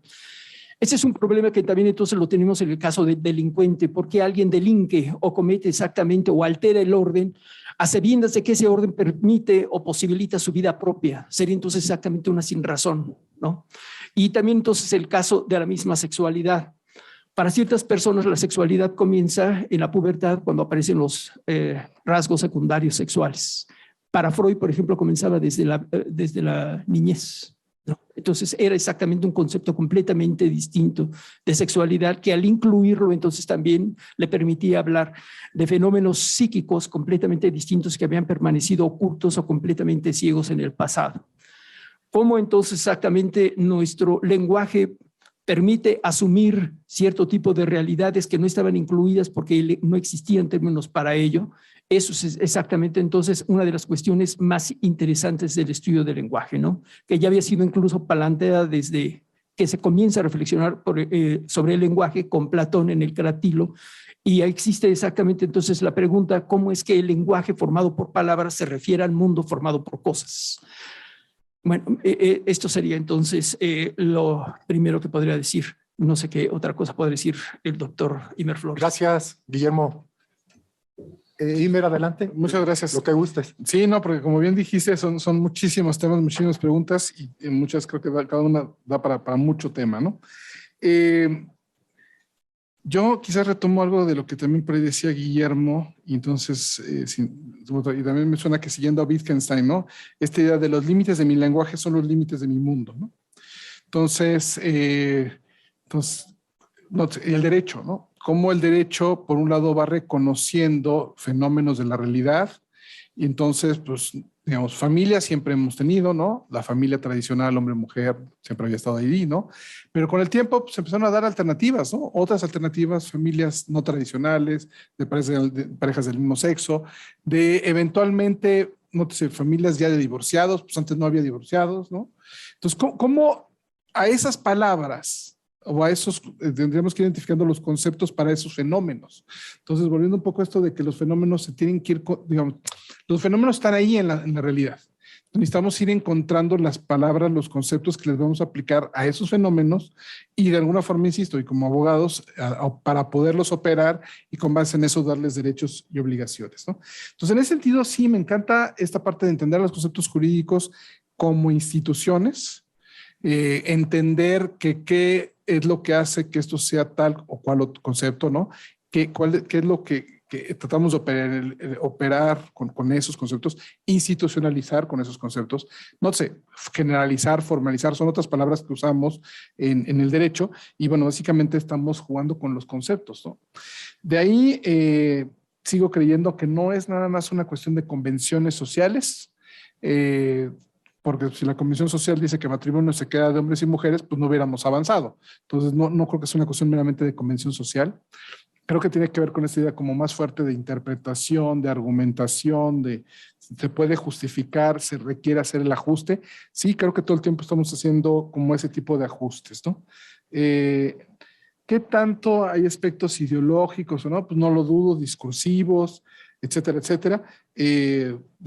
Digamos, la misma idea de la modernidad y posmodernidad, ¿no? Me parece que juega muy bien con esa idea, ¿no? Ahora, una nota con relación a lo de Luhmann. Luhmann lo que dice es que el sistema del derecho es un sistema autopoyético, cerrado, que tiene sus propias reglas para autogenerarse. Entonces, quizás ahí viene una regla de su propia autogeneración. Tienes conceptos, operas con los conceptos que tienes y si no, ajustas y creas o adaptas conceptos. Entonces, eso es parte de lo que lo hace ser autopoyético el derecho. Y creo que dentro de todo no se cancela que pueda ser dinámico, que pueda ser cambiante, que se pueda ajustar y reajustar algunos de estos conceptos. Me llamó mucha atención, por ejemplo, la idea esta de la perspectiva de género, ¿no? Yo creo que traemos aquí una cuestión de un extremo, de un exceso, ¿no? De una preocupación creo que legítima. Yo, insisto, creo que pensaría yo que siempre el género hombre, hacía referencia a hombres y mujeres. Entiendo por qué en la Constitución, en el artículo 4, en su momento, después de decir todos los hombres son iguales ante la ley, luego dijo el varón y la mujer son iguales porque entendía que el varón era un género diferente al género de mujer, ¿no? Pero pues en hombres parece que hablaba de todos. Yo desde hace mucho tiempo usaba la palabra seres humanos. Si lograba no tener que poner el artículo era neutra, ¿no? Pero si me obligaban y tenía que decir los seres humanos porque no podía decir las seres humanos, ¿no? Entonces ya me podrían cuestionar de que, estás reforzando una perspectiva, no sé, machista, patriarcal, etcétera. Y que entonces justamente necesitamos, parte de lo que creo que necesitamos ahí es ahora jugar con nuestros conceptos, con perspectiva de género, para a veces identificar qué concepto es más amplio. Entonces, el de personas, digamos, hombres o mujeres, personas, ¿no? Entonces ya no hay pierde, ¿no? Individuos, no puede decir uno individuas, o sea, no existe. Entonces hay unas de estas partes en la que entiendo que buena parte de la problemática, pero lo pensaría que no es un problema de los conceptos, es un problema de un problema diferente de género que hay que atender y en lo que se pueda y en donde se pueda sin hacer muchas trampas, creo que se puede hacer los ajustes que hagan falta, ¿no? Obviamente hay unas que me brincan mucho el todes o decir todas y todos, pues me parece que tampoco necesariamente es la forma más correcta, ¿no? Por ejemplo, pero otras no cambia nada de esto, ¿no? Los candidatos, oí las candidatas, ¿no? Pero puedo hablar de las candidaturas. Entonces el concepto ya no tiene que tener referencia al género. Entonces creo que hay mucho de esto en donde sí necesitamos ser como más inteligentes, entender que hay un reclamo ahí que creo que es legítimo, entenderlo y tratar de reaccionar en la justa dimensión a ese reclamo y creo que hay mucha riqueza en nuestro lenguaje para poderlo hacer, ¿no? Y nada más para redondear un poco la exposición y la idea esta de cómo entiendo que los conceptos se adaptan, se evolucionan, se mueven, pero pues hagan memoria, hay unos, digamos, Y otra vez, ¿cómo estamos en un contexto de conceptos interpretativos y necesitamos dar como cuál es la mejor interpretación de esos conceptos? Entonces, el típico de democracia, ¿no? Que es uno como muy típico que usamos todo el tiempo, ¿no? Si nos vamos a esta idea de la etimología, entonces también jugamos con etimologías, demos pueblo, kratos, poder, el poder del pueblo. Y ahí me quedo nada más, ¿no? Pero si le agrego o le busco más elementos, puedo llegar a la definición de Abraham Lincoln, que es la misma que acoge la Quinta República Francesa, ¿no? El gobierno del pueblo, por el pueblo, para el pueblo, ¿no? Y ahí la pregunta es, ¿el titular de la soberanía es el pueblo, del pueblo, es de ellos? ¿Es por el pueblo porque lo ejercen de manera directa o indirecta? ¿Y es para el pueblo para que sus beneficios se generalicen entre todos o no? Entonces, vean cómo tenemos como muchas herramientas, pero sigo creyendo que no es meramente criterial, sino interpretativo, ¿no? Y va a un punto concreto. Mucha gente luego piensa que la democracia es el gobierno de la mayoría o lo que diga la mayoría. No sé, la regla de la mayoría o el principio de la mayoría es una regla que tenemos de decisión, pero eso no hace la democracia. Eso no es, o sea, en dado caso tendríamos que pensar que se tiene que gobernar atendiendo tanto a los intereses de la mayoría como de la minoría. Eso sería democracia, ¿no? Entonces, ahí podemos jugar con eso. Y sí, ciertamente habrá autores que el término democracia era negativo, era peyorativo, Aristóteles, ¿no?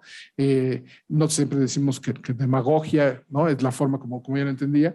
Él entendía la politeia como ese balance entre el gobierno de los ricos con el gobierno de los pobres, de las mayorías con las minorías. Entonces, a lo que voy es que creo que no es una empresa que sea diferente a como siempre la hemos hecho. Creo que apenas ahora nos estamos dando cuenta que muchos de nuestros conceptos en realidad son más bien interpretativos. Quizás ahorita retomando y con eso cerraría a lo que hacía las referencias Guillermo a Kuhn y a Popper, ¿no?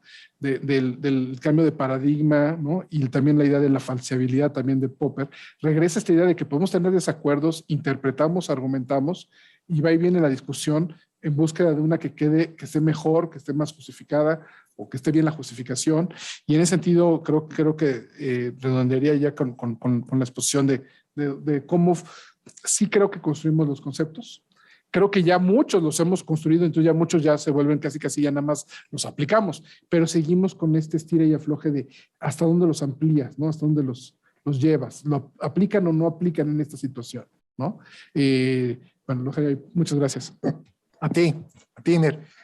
Yo me voy a permitir la última pregunta que hizo Aldo Poceros en relación de cómo se construye un concepto. Yo me voy a permitir explicitarlo desde la metodología de la investigación. Lo dije en el conversatorio pasado y creo que Aldo no estuvo. Y me voy a permitir recordarlo.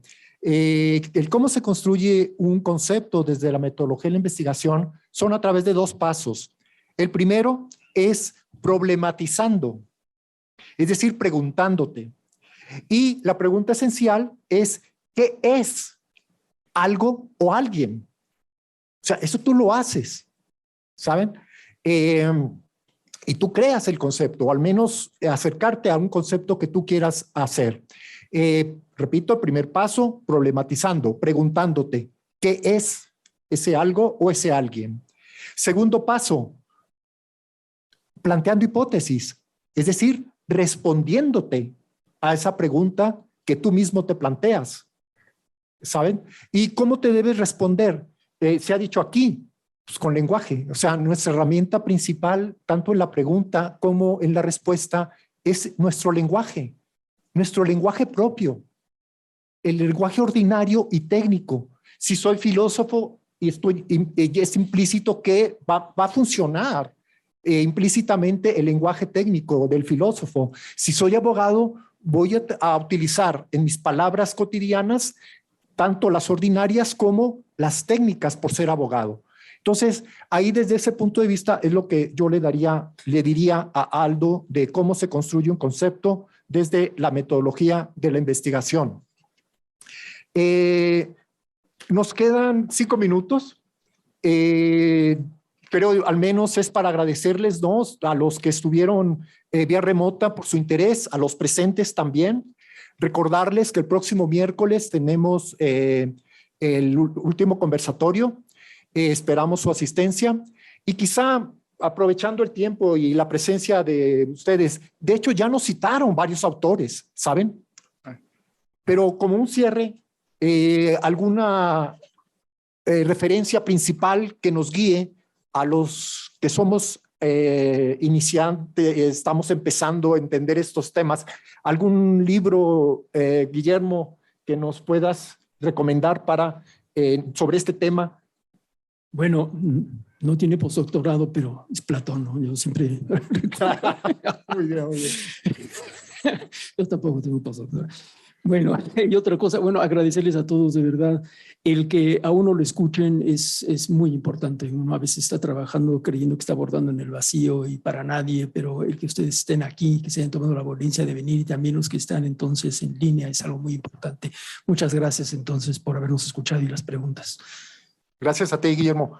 Imer, ¿alguna referencia? Sí, digamos, de las que explicité, me gustaría como recordarles e insistirles en esta idea de Jhering. Digo, ya de alguna forma el cielo de los conceptos jurídicos se para sobre el propio Platón. Entonces, Platón me parece claramente Jhering. De ahí, dos de los comentarios fundamentales sobre Jhering son el que decía yo de H.L. Hart y el de Félix Cohen. Por ahí hay algunos otros textos que creo que retoman esta idea de los conceptos. Me parece que von Wright, por ejemplo, es también clave. Hoffeld son de esos referentes obligados, ¿no? del tema de los conceptos. Yo creo que por ahí inclusive el propio Alf Ross con el ejemplo del tutu ayuda para jugar con cómo conceptualizamos, cómo los contextos también son relevantes. Y bueno, lo dejaría yo creo que por ahí con esas cuantas referencias, algunos de estos textos que a mí en lo personal son de los que me hicieron como repensar los temas, ¿no? De cómo necesitas no pensar que esto es algo mecánico, que es estático, sino que tenemos que estarlo repensando y retomando las discusiones, ¿no? Muchas gracias. No, a ti, Imer, también, muchas gracias. Este tema del conversatorio, desde mi punto de vista, destaca, y esto lo quiero yo como introducción a mis referencias que les quiero compartir, a que es un tema interdisciplinario, propiamente dicho. El filósofo y el derecho, la filosofía y el derecho, estamos ahí hermanados y que no nos debe oponer.